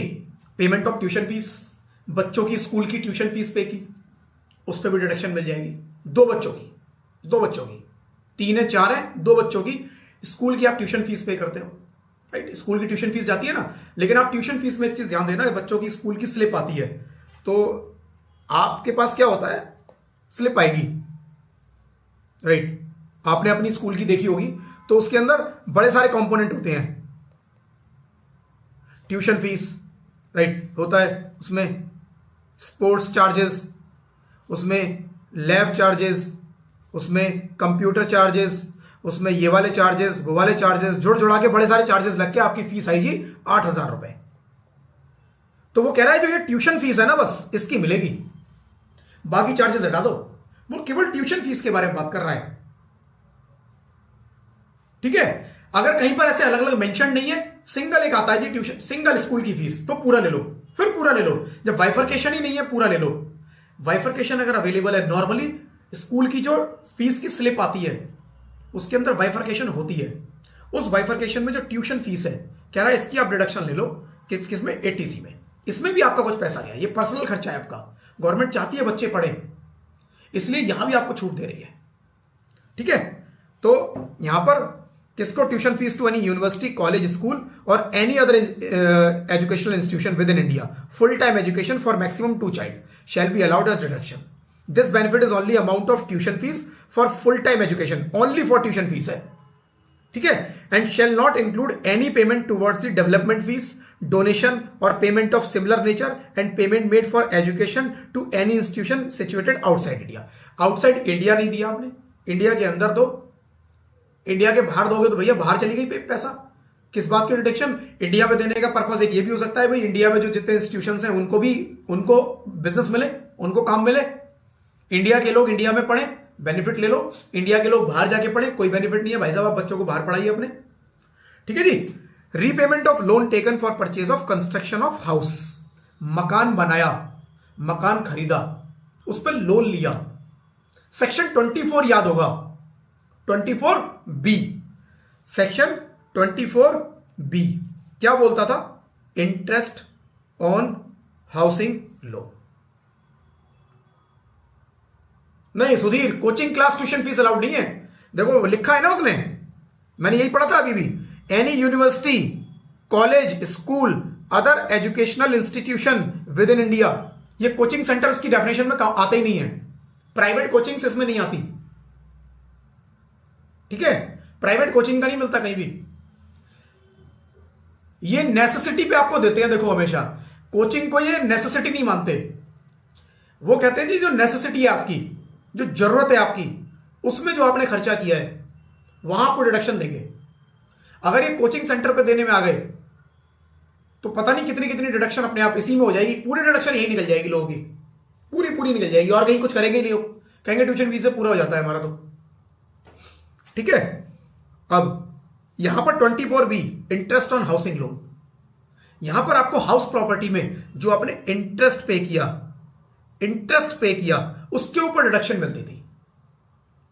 अब बैंक से मैं लोन लेता हूं तो बैंक क्या करता है फ्रेंड्स, मेरी मंथली ईएमआई बना देता है, इक्वल मंथली इंस्टॉलमेंट, ईएमआई जिसको हम बोलते हैं मंथली ईएमआई। सपोज बैंक ने मेरी मंथली ईएमआई बनाई 20,000 रुपए की। इस ईएमआई में कुछ कंपोनेंट होगा इंटरेस्ट का और कुछ कंपोनेंट होगा प्रिंसिपल रीपेमेंट, राइट। कुछ इंटरेस्ट और कुछ प्रिंसिपल रीपेमेंट। प्रिंसिपल रीपेमेंट मतलब जो बेसिक अमाउंट था, जो लोन का अमाउंट था, वो भी थोड़ा थोड़ा जा रहा है और इंटरेस्ट भी जा रहा है। तो जो इंटरेस्ट वाला पोर्शन था ये मेरे को मिल गया सेक्शन 24B हाउसिंग लोन पे, वहां पर जो भी उसकी लिमिट थी उसके हिसाब से। अभी मैं बात कर रहा हूं आपने उसके जो प्रिंसिपल की रिपेमेंट है वो भी की है। ठीक है, तो एक लोन लिया था घर बनाने के लिए, घर खरीदने के लिए, किसी भी पर्पज से हाउसिंग लोन लिया, उसको मैं वापस करता हूं जब, तो उसके अंदर दो कंपोनेंट होते हैं, एक इंटरेस्ट और एक प्रिंसिपल। इंटरेस्ट हमें मिलता है कहां, हाउस प्रॉपर्टी में, सेक्शन 24B, राइट। ये वाला कहां मिलेगा, 80C में। 80C में डिडक्शन कह रहे हैं ले लो इसकी, हमें 80C में डिडक्शन ले लो तो 1.5 लाख रुपए तक का रीपेमेंट ऑन हाउसिंग लोन भी आपकी 80C की लिमिट में काउंट हो जाता है। If SSC has taken a loan from a notified organisation like bank, financial institution for purchase construction of residential house, in such case, अच्छा यहां पर केवल रेजिडेंशियल हाउस है, ये ध्यान रखना बस, वहां पर तो कमर्शियल भी अलाउड था, इंटरेस्ट ऑन हाउसिंग लोन, चाहे कमर्शियल प्रॉपर्टी है, जैसी मर्जी सारी प्रॉपर्टी थी वहां पे तो, बट यहां पर रेजिडेंशियल हाउस के लिए है केवल, बस ये चीज ध्यान रखना। In such cases deduction shall be allowed equals to amount repaid by SSC towards principal, not towards interest, not towards interest, क्योंकि इंटरेस्ट मेरे को मिल जाता है सेक्शन 24B, इसलिए 80C में नहीं देंगे। प्रिंसिपल आपको मिलता है किसमें, 80C में। ठीक है, if loan has been taken for addition, alteration, repair etcetera of house property, no deduction is allowed. आपने एडिशन, ऑल्ट्रेशन, रिपेयर वगैरह के लिए अगर लोन लिया है तो नहीं मिलेगा। आपने कंस्ट्रक्शन के लिए लिया है या फिर खरीदने के लिए लिया है तभी अलाउड है, अदरवाइज अलाउड नहीं है कुछ भी। ठीक है, बस इतना सा था ये। Then interest on fixed deposit for a period of 5 year और more with scheduled bank. Scheduled bank के साथ आपने 5 साल की एफडी करवाई है, फिक्स्ड डिपॉजिट ले लो, कह रहे हो उस पर भी ले लो। तो जब भी आप बैंक जाते हो ना, बैंक को आपको बोलना पड़ता है 5 साल की एफडी चाहिए टैक्स सेविंग के लिए, तो वो 5 साल के लिए, उसमें 5 साल का लॉक इन हो जाता है, 5 साल से पहले मैच्योर ही नहीं होगी, वो टूटेगी नहीं एफडी वो 5 साल से पहले। ठीक है, तो वो आप ले सकते हो 5 साल के लिए किसी भी बैंक में जाके, इंडिविजुअल और हिंदू अनडिवाइडेड फैमिली दोनों को मिलेगा, दोनों ने किसी से भी लिया है। ठीक है जी। Then investment in 5 year post office time deposit, आपने पोस्ट ऑफिस में भी किसी एफडी टाइप की कोई टाइम डिपॉजिट ले लिया, बेसिकली एफडी है ये भी, कह रहा है पोस्ट ऑफिस में भी अलाउड कर देंगे, तो चाहे आप किसी बैंक में लो चाहे किसी पोस्ट ऑफिस में लो, कह रहा दोनों में अलाउड करेंगे। Investment in 5 year time deposit in account under post office time deposit rule in 1981 qualify for deduction section 80C। Post office में जाओ तो बेसिकली लोग पोस्ट ऑफिस से भाग रहे हैं, लोग जाना नहीं चाहते, गवर्नमेंट चाहती है पोस्ट ऑफिस में भी लोग पहुंचे, तो यहां पर पोस्ट ऑफिस के लिए भी कुछ छूट अवेलेबल है कि आप चाहे बैंक में लगाओ, पोस्ट ऑफिस में लगाओ, दोनों जगह मिलेगी आपको। Employee contribution to recognise provident fund, employee contribution to recognise provident fund detail में देखेंगे सैलरी में, ब्रीफ में बता देता हूं, अभी ब्रीफ में बता देता हूं, यहां जगह नहीं है, चलो वहां चलते हैं। एम्प्लॉय को क्या मिलता है? सैलरी। एक हमने देखा था, याद होगा, income deemed to be received in India, उसके अंदर मैंने कुछ प्रोविडेंट फंड की बात की थी। Income deemed to be received in India, employer contribution PF fund में 12% से ज्यादा का है। एम्प्लॉयर कंट्रीब्यूशन पीएफ फंड में 12% से ज्यादा का है, तो जो एक्सेस है वो एम्प्लॉय की सैलरी में ऐड हो जाता था। रिसीव नहीं हो रहा but deemed to be received in India मान लिया, right. Scope of total income में हम लोगों ने देखा था। तो पीएफ को मैंने थोड़ा सा वहां एक्सप्लेन किया था, यहां पर भी उसके थोड़े से पार्ट को समझ लेते हैं। तो बेसिकली सैलरी में क्या होता है? एक एम्प्लॉयर है, राइट, एक है एम्प्लॉय, एक एम्प्लॉयर एम्प्लॉय। एम्प्लॉयर एम्प्लॉय दोनों पीएफ फंड में कंट्रीब्यूट करते हैं। एम्प्लॉयर एम्प्लॉय दोनों पीएफ फंड में कंट्रीब्यूट करते हैं, प्रोविडेंट फंड, जो कि मेरा रिटायरमेंट बेनिफिट है। ये पैसा मुझे कब मिलेगा? जब मैं रिटायर हो जाऊंगा तब मिलेगा, ठीक है। तो एम्प्लॉयर भी कंट्रीब्यूट कर रहा है, कितना? सपोज एम्प्लॉयर ने विद इन लिमिट 10,000 रुपए महीने का किया, हर महीने 10,000, पूरे साल का 1,20,000। एम्प्लॉय भी उतना ही कंट्रीब्यूट कर रहा है अपनी सैलरी से। एम्प्लॉय अपनी सैलरी से डिडक्शन करवा रहा है, कह रहा है मेरी सैलरी से भी काटो, वो कटेगा ही, वो लायबिलिटी है उसकी, वो देना ही देना है, वो रूल है, राइट। 1,20,000, तो वो कह रहा है जो एम्प्लॉय ने 1,20,000 किया ना, हम इसकी बात कर रहे हैं 80C में। ये आप 80C में डिडक्शन ले लो, आपने अपने पॉकेट से किया, ले लो डिडक्शन। तो कह रहा है आप पीएफ में कंट्रीब्यूट करते हो, ऑल दो आपकी सैलरी से। ये पैसा जब आपको सैलरी आएगी ना, ये 10,000 हर महीने कटते रहेंगे आपकी सैलरी से, और आपका एम्प्लॉयर क्या करेगा? आपकी सैलरी से काटेगा और गवर्नमेंट के पीएफ अकाउंट में जमा करा देगा। गवर्नमेंट के पास आपका जो पीएफ अकाउंट है वहां जमा करा देगा। ये सिस्टम चलता है। तो वो कह रहा है इस पे भी ले लो आप डिडक्शन 80C की, बस, ठीक है जी। बाकी पीएफ के बारे में डिटेल में सैलरी वाले चैप्टर में बहुत डिटेल डिस्कशन है फ्रेंड्स। आधा पौना घंटा पीएफ चलेगा, 1 घंटा पीएफ चलेगा वहां पर। Employee contribution to statutory provident fund. Statutory provident fund normally government employees के ऊपर होता है, राइट। गवर्नमेंट एम्प्लॉइज कंट्रीब्यूट करते हैं, तो ये पीएफ फंड टाइप का ही होता है, पीएफ फंड ये समझ लो इसको। तो वो भी अगर कुछ कंट्रीब्यूट करना है, कह रहे हैं आप भी 80C में ले लो, सबको 80C में दे दिया, ठीक है। आपने इन्वेस्टमेंट किया, यूनिट्स लिए म्यूचुअल फंड के या यूटीआई के, आपने कुछ यूनिट्स लिए, राइट। आप म्यूचुअल फंड में पैसा लगाते हो या यूटीआई के कुछ यूनिट्स परचेस कर लेते हो, उसमें भी कह रहा है आपको मिल जाएगा। 80C की लिमिट 1.5 लाख की लिमिट में आएगा सारा ये सब चीजें। आपने सब्सक्रिप्शन किया notified deposit scheme of national housing bank. National housing bank की कुछ नोटिफाइड स्कीम्स होती हैं, राइट। उसमें डिटेल में आपको जाने की जरूरत नहीं है कि कौन सी स्कीम क्या स्कीम होती है, बट कोई अगर आपको इस तरह का नाम आ जाए, कुछ अमाउंट दिया हो, तो वो अलाउड कर देना। इन्वेस्टमेंट इन इक्विटी शेयर्स और debentures etcetera of infrastructure development companies. Infrastructure development companies कौन सी होती है? ऐसी कंपनीज जो देश के निर्माण में हेल्प करती है। देश में, कंट्री में ब्रिज बनने हैं, रोड्स बनने हैं, राइट। बड़े बड़े जो प्रोजेक्ट उठाती हैं, बड़े बड़े प्रोजेक्ट उठाती हैं, उन कंपनियों को फंडिंग मिल पाए, पैसा मिल पाए, उसके लिए गवर्नमेंट ने यह स्कीम निकाली कि आप उन स्कीम में, उन कंपनियों के अगर आप शेयर्स में पैसा लगाते हो या डिवेंचर्स में पैसा लगाते हो, राइट, उन कंपनीज में बेसिकली आप इन्वेस्टमेंट करते हो कुछ, तो आपको वहां पे भी हम आपको छूट दे देंगे, राइट। तो मैंने बताया कुछ पर्सनल चीजें होंगी, कुछ कंट्री से रिलेटेड चीजें भी होंगी इसके अंदर। Investment in notified bond issued by national bank और एग्रीकल्चर रूरल डेवलपमेंट, राइट। कुछ नोटिफाइड बैंक और भी हैं, बॉन्ड और भी हैं, गवर्नमेंट ने नोटिफाई किए हुए हैं। इनमें अगर आपने पैसा लगाया है वो भी आप एग्जाम्पशन ले लो। Investment in senior citizen saving scheme. कुछ सीनियर सिटीजन सेविंग स्कीम है, amount should be invested in nature of self, amount should received on maturity shall be exempt and interest shall be payable on quarterly basis and interest received is taxable. कह रहा है आपने कुछ senior citizen saving scheme में पैसा लगाया है, आप डिडक्शन ले लो, उस पर जो इंटरेस्ट आएगा वो जैसे एनएससी पे टैक्सेबल होता था ईयरली, वो एनएससी की तरह इस पे भी टैक्सेबल होगा, सेम, राइट, वो टैक्सेबल हो जाएगा। और मैच्योरिटी पे जो इकट्ठा पैसा मिलेगा वो एग्जेम्प्ट हो जाएगा, right. Deduction under section 80C for interest is not allowed. अब यहां पर एनएससी में क्या था, जो अब पैसा आपका री इन्वेस्ट हो रहा था वहां डिडक्शन मिलती थी, केवल आखिरी साल में नहीं मिलती थी। यहां कह रहा है 80C में कुछ नहीं मिलेगी, इंटरेस्ट पे डिडक्शन नहीं मिलेगी 80C में, केवल आपने जो पैसा इन्वेस्ट किया उस स्कीम में उस पर डिडक्शन ले लो बस, और कोई डिडक्शन नहीं है। Any other notified under this section, कोई और भी इस सेक्शन में नोटिफाइड है। फ्रेंड्स बहुत बड़ी लिस्ट है ये, राइट। तो इनके थोड़ा नाम देख लेना बस, और इसके अंदर वैसे तो ओवरऑल लिमिट 1.5 लाख की है, इंडिविजुअल जो लिमिट है वो केवल 80C में लाइफ इंश्योरेंस पॉलिसी के ऊपर थी, जो 10, 15, 20% था। वो आपको सेपरेट लिमिट याद रखनी है। बाकी कहीं कोई लिमिट नहीं है कि आप कितना किस में लगाओगे, जितना मर्जी जहां मर्जी लगाओ पैसा, आप ओवरऑल 1.5 लाख की आपको डिडक्शन मिल जाएगी। ठीक है जी।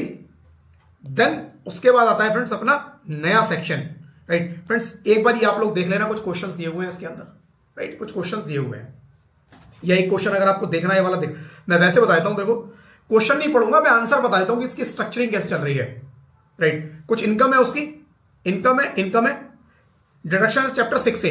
अभी तक हम जितने भी क्वेश्चन कर रहे थे चैप्टर 6A में निल थी। अब यहां पर चैप्टर 6A में भी उसने जो इन्वेस्टमेंट किया वो मिल गया।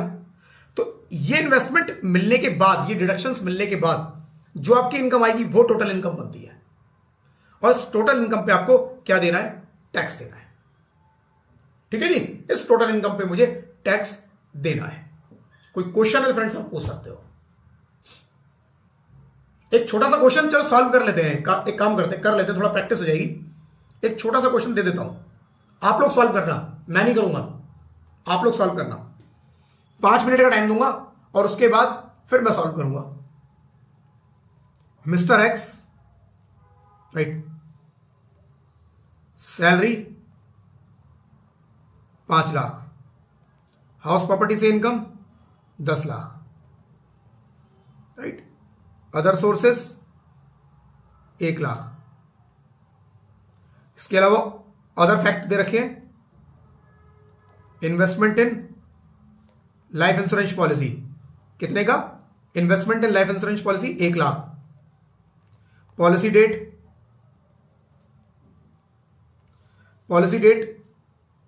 1 अप्रैल 2017, राइट। सम इंश्योर्ड है इसका सपोज 5 लाख। इसके अलावा ट्यूशन फीस पेड 50,000। ठीक है, तो ये हमारी डिडक्शन है। Calculate tax liability of mister A है, एक्स है, मिस्टर एक्स। ये क्वेश्चन है फ्रेंड्स, एक बार आप खुद से इसको सॉल्व करो। ठीक है ना, खुद से आप सॉल्व करो इसको, और आंसर जिसका आ जाए, केवल फाइनल आंसर, फाइनल टैक्स निकालना है लास्ट तक, एजुकेशन सेस तक लगा देना। उसके बाद जो टैक्स आए वो चैट बॉक्स में डाल देना। मुझे भी नहीं पता इसका आंसर, क्योंकि रैंडम क्वेश्चन मैंने क्रिएट करके आपको दिया है, रैंडम क्वेश्चन है। अच्छा, एक चीज और लिख देता हूं, आप लोग गड़बड़ न कर दो इसको। डिफॉल्ट टैक्स रिजीम नहीं, he has opted out from default tax regime. ठीक है, लिखा नहीं मैंने, मान लेना। अगर एग्जाम में ये क्वेश्चन आ जाए, अगर एग्जाम में एज इट इज क्वेश्चन आ जाए, तो ये इग्नोर मार देना, इसको इग्नोर मार देना, क्योंकि इसके अंदर कहीं लिखा ही नहीं है। आपको डिफॉल्ट मानना है इसको, ठीक है। लेकिन अभी मैं बोल रहा हूं आपको, मान के चलो कि ऑप्शनल टैक्स रिजीम है। पता चला लोगों ने अभी डिफॉल्ट के हिसाब से कैलकुलेट कर दिया, इसको ऑप्शनल के हिसाब से करना, तो अभी अलाउड करना है।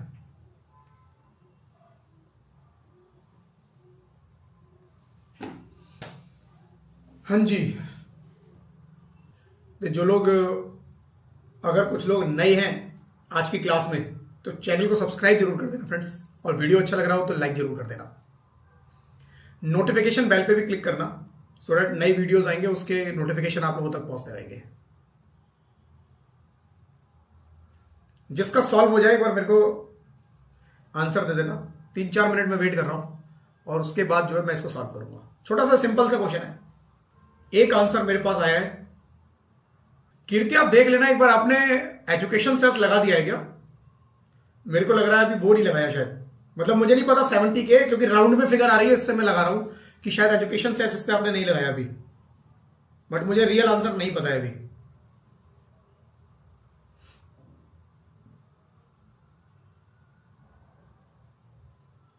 फाइनल आंसर निकालना एजुकेशन सेस के साथ। चलो जी, अब मैं सॉल्व करता हूं, ठीक है। आप देखते रहना, मैच करते रहना।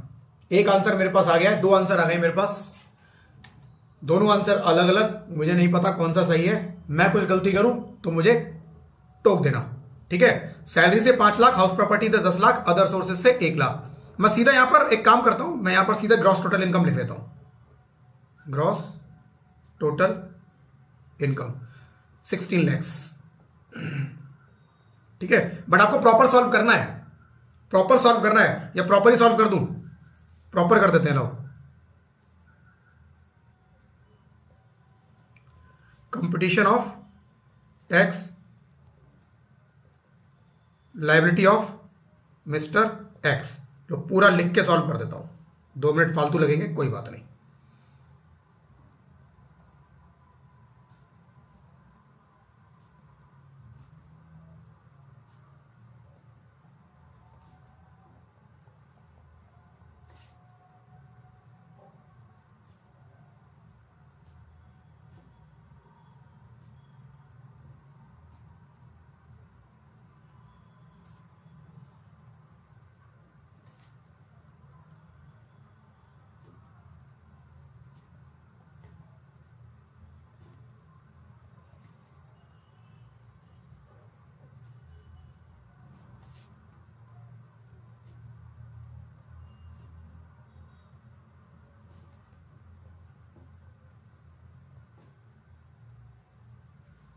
ठीक है जी। अब इसमें चैप्टर 6 से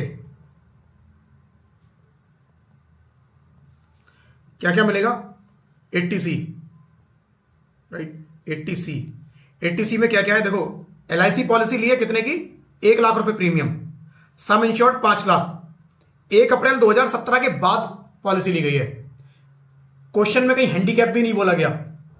तो कितना देना है? 10%। 1 अप्रैल 2012 के बाद 10%।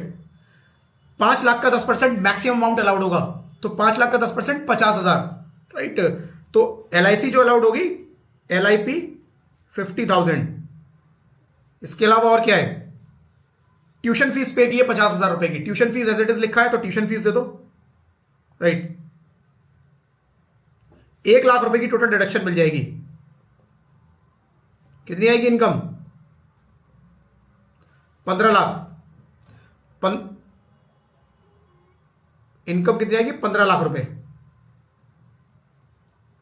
राइट।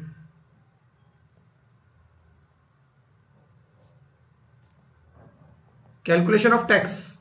टैक्स कितना बनता है? Tax at slab rate. 15 lakh पे कितना टैक्स बनेगा? 1,40,000 रुपए का, ठीक है जी। इसके ऊपर ऐड क्या ऐड करेंगे? इसके अंदर क्या? HEC at the rate of 4%। कितना आएगा? 1,40 का HEC।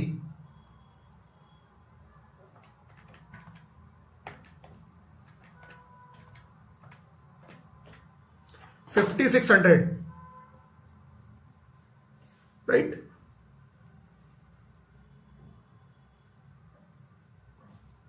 एक 1,45,600। 1,45,600 देख लो, जिसका आंसर आया है वो सब ठीक है, ठीक है जी। 1,45,600 रुपए। तो इस तरह से बेसिकली इस क्वेश्चन का पर्पस मेरा जो था वो केवल आपको ये चैप्टर 6A की डिडक्शन कैसे इसमें सेट करनी है, कंप्यूटेशन का पार्ट बनेगी, वो आपको बताने का था। एक सिंपल सा क्वेश्चन मैंने सॉल्व करवाया, राइट। अगले पॉइंट पे आ जाते हैं। लिमिट जो उसके अंदर दी हुई है याद कर लेना। एक अपना आता है deduction respect of contribution to certain pension fund, 80CCC, right. कुछ इंश्योरेंस कंपनीज होती हैं वो अपने पेंशन, राइट, पॉलिसी निकाल देती है कि भाई आप ईयरली हमको इतना पे करते रहो, आप क्वार्टरली इतना पे करते रहो, आप जब रिटायर हो जाओगे रिटायरमेंट के बाद आपको हम मंथली इतनी पेंशन देंगे, राइट। एक होता है इंश्योरेंस, हमने इस तरह का लिया कि आप हमें पेमेंट करो, एक पर्टिकुलर टाइम के बाद हम आपको लमसम में इतना पेमेंट कर देंगे। एक तो लमसम पेमेंट होती है, राइट, लमसम पेमेंट होती है जो हमने 80C में अभी देखा। 80CCC कह रहा है पेंशन स्कीम के बारे में कि आपने पैसा लगाया ऐसी जगह जहां से आपको पेंशन मिलेगी, अब रिटायरमेंट के बाद मंथली आपको कुछ मिलता रहेगा, राइट। तो ऐसे स्कीम में पैसा अगर आपने लगाया तो वो 80CCC का पार्ट होती है। और 80CCC के अंदर भी लिमिट है फ्रेंड्स 1.5 लाख की। 1.5 लाख रुपए की लिमिट है, आप मैक्सिमम 1.5 लाख रुपए तक लगा सकते हो, ठीक है। तो eligible SSC where SSC being individual has in the previous year paid or deposited any amount for himself or for any annuity plan of LIC of India or any other insurer for receiving pension, he shall be allowed a deduction in the computation of his total income. Amount contributed in जीवन सुरक्षा policy of LIC will fall under this category. एक policy का नाम दिया है, एक sample name है, ये जरूरी नहीं है कि यही एक है, और भी ऐसी पॉलिसी हो सकती है। तो जीवन सुरक्षा पॉलिसी जो है LIC की, वो यही है, पेंशन स्कीम है, जो कि आप पेमेंट करते हो पार्ट में कई सालों तक, और रिटायरमेंट पे आपको मंथली पैसा मिलना शुरू हो जाता है उसके अंदर, right. Monthly annuity, monthly pension आपको मिलती है। वेयर एनी अमाउंट पेड और deposited by SSC has been taken into account for the purpose of this section, the deduction under section 80C shall not be allowed with the refer. तो मतलब अगर आपने policy का किसी का यहां पर लिया, आपने LIC से एक पॉलिसी ली, LIC से पॉलिसी ली पेंशन प्लान, तो वो यहां फॉल करेगा, 80C में नहीं लेना उसको। आप ये मत बोलना कि मैंने LIC की पॉलिसी ली है तो मेरा 80C में भी चला गया, वो नहीं, वो जो यहां जाएगा वो 80C में नहीं जाएगा। सिंपल, मतलब एक जगह मिलेगा कुल मिला के। आप ऐसा नहीं दो जगह, एक ही पॉलिसी दो जगह क्लेम करो। Deemed income, any amount received on the surrender of policy, policy बीच में मैंने सरेंडर कर दी और कुछ मेरे को पैसा मिल गया कि अब मेरे को आगे कंटिन्यू नहीं करनी, आप जो बनता है मेरा दे दो अभी, ठीक है।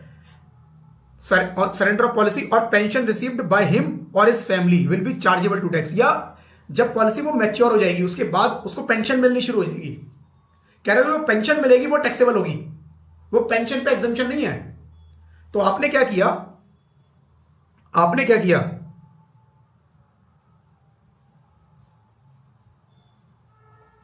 आपने एक पॉलिसी ली, राइट। आपने LIC से एक पॉलिसी, लाइफ इंश्योरेंस कॉर्पोरेशन से एक पॉलिसी ली आपने, जिसमें आपका ईयरली सपोज प्रीमियम जा रहा था 1 लाख रुपए महीने का। आपने पे किया कई सालों तक, उसके बाद एक टाइम के बाद रिटायरमेंट आया, अब आपको मंथली 20,000 रुपए मिलता रहेगा, राइट। ये 20,000 हर महीने मिलेगा आपको। ये किस लिए है जी? रिटायरमेंट के बाद आप काम नहीं करते हो तो आपको अपना लाइफ चलानी है आगे, उसके लिए कंपनी आपको पैसा पे कर रही है, ठीक है जी, कोई दिक्कत नहीं।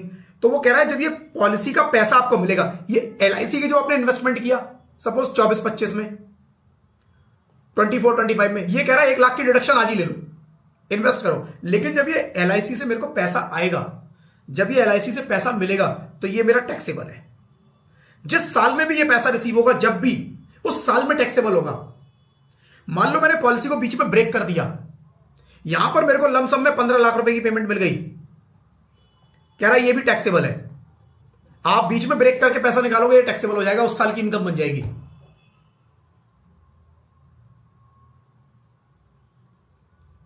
बिल्कुल दिव्या लिखा sir we surrender life insurance policy under 80C even those are taxable, बिल्कुल वो भी टैक्सेबल है, राइट। जिन भी पॉलिसीज में आप जब लेते हो ना, तो आपको उसमें लॉक इन देखना पड़ेगा। कई पॉलिसीज में लॉक इन होते हैं, उस लॉक इन से पहले अगर आप उसको मैच्योर करा लेते हो तो वो टैक्सेबल हो जाती हैं, ठीक है जी। तो यहां पर फ्रेंड्स इस पेंशन प्लान के अंदर इस तरह से बात कर रहा है।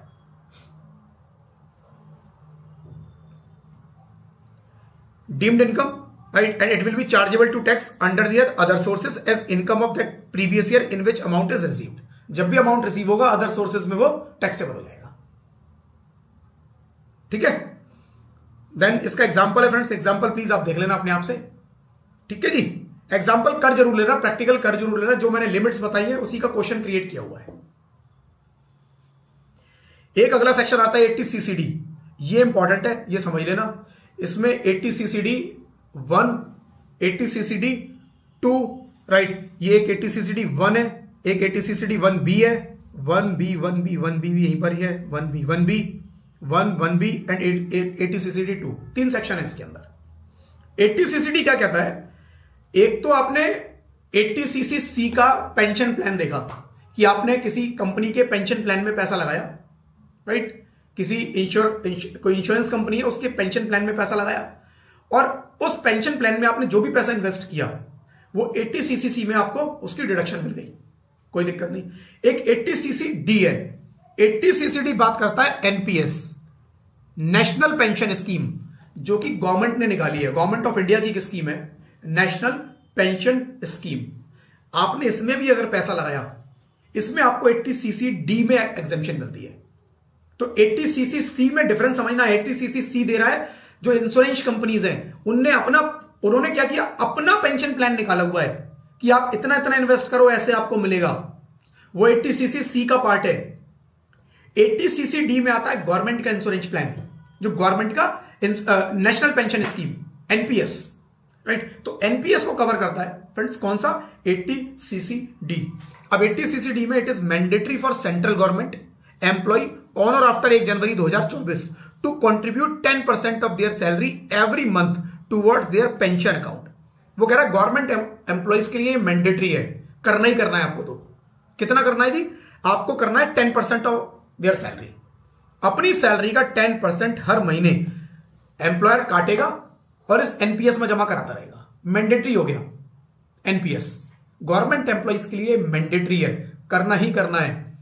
Same amount will be contributed by government, same amount government भी कंट्रीब्यूट करेगी, गवर्नमेंट भी contribute. The benefit of this scheme is also available to the individuals employed by other employer as well as self employed individuals. It is mandatory for central government but not mandatory for others. कह रहा और कोई भी करना चाहे तो कर सकता है, गवर्नमेंट एम्प्लॉय तो करेगा ही करेगा।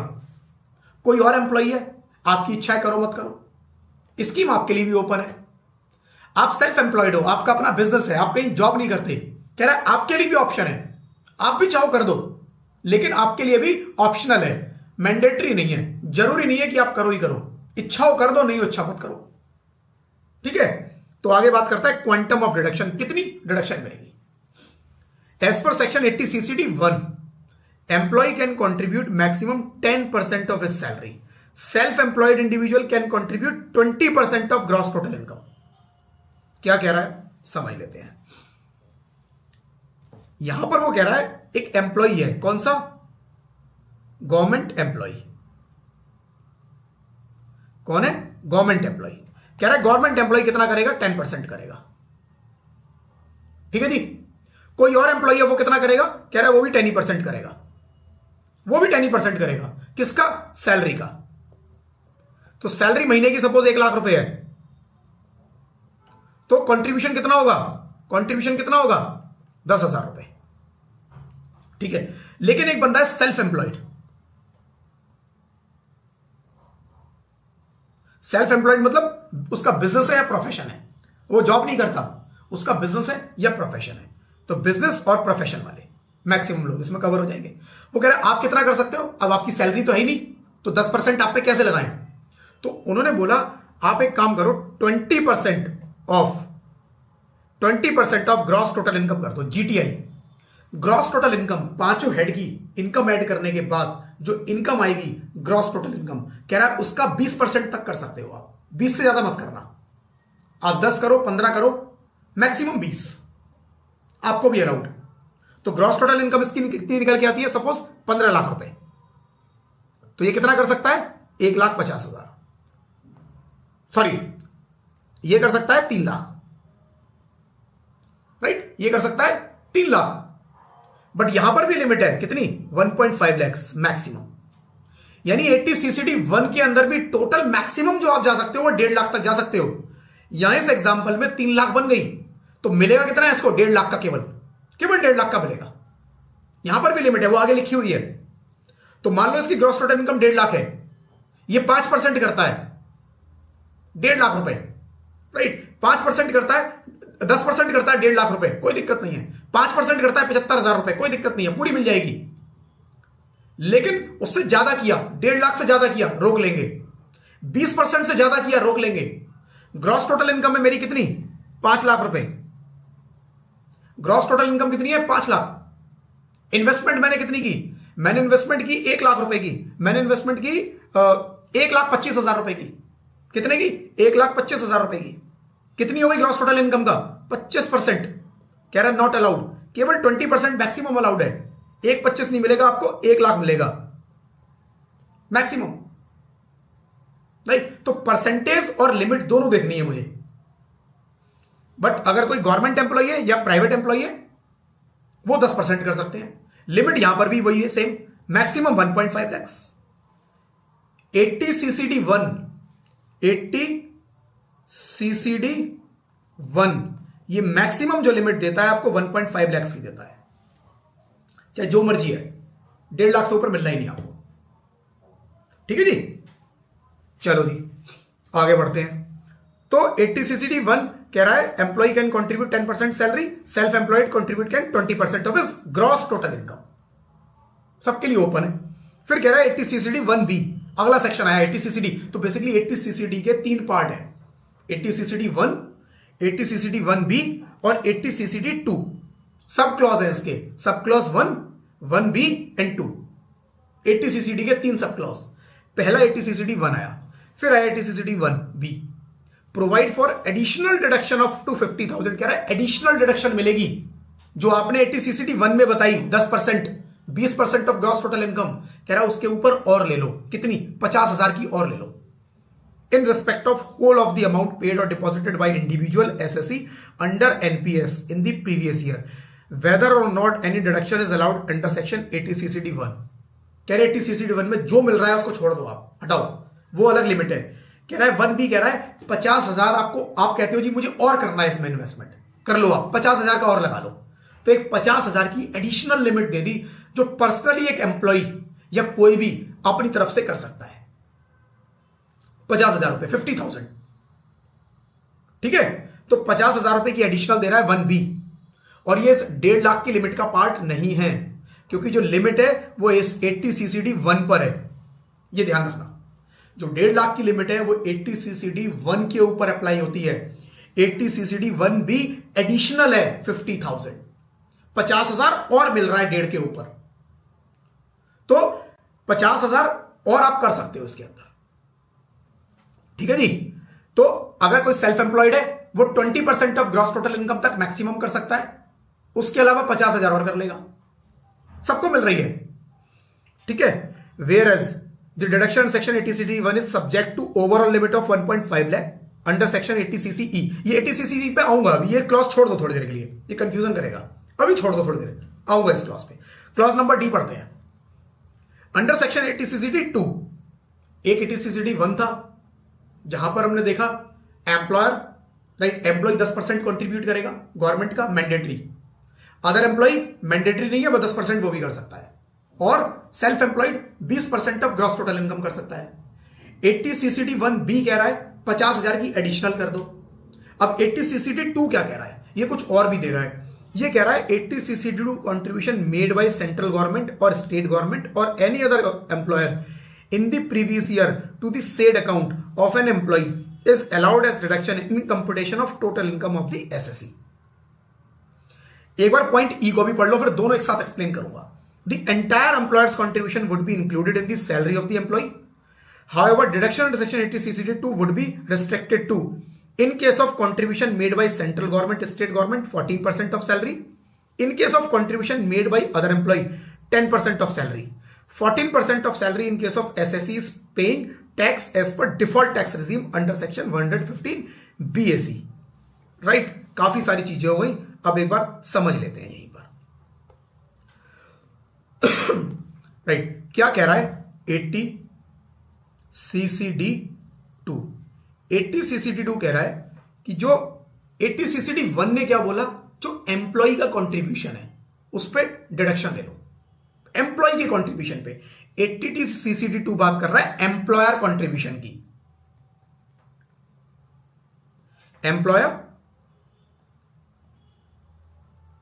कंट्रीब्यूशन, एम्प्लॉयर कंट्रीब्यूशन कह रहा है एम्प्लॉय ने भी कंट्रीब्यूट किया, एम्प्लॉयर ने भी कंट्रीब्यूट किया। तो 80CCD1 कह रहा है एम्प्लॉय की कंट्रीब्यूशन, आपने कुछ इन्वेस्टमेंट किया, ले लो। 80CCD2 आपके एम्प्लॉयर ने भी किया, उसका भी ले लो।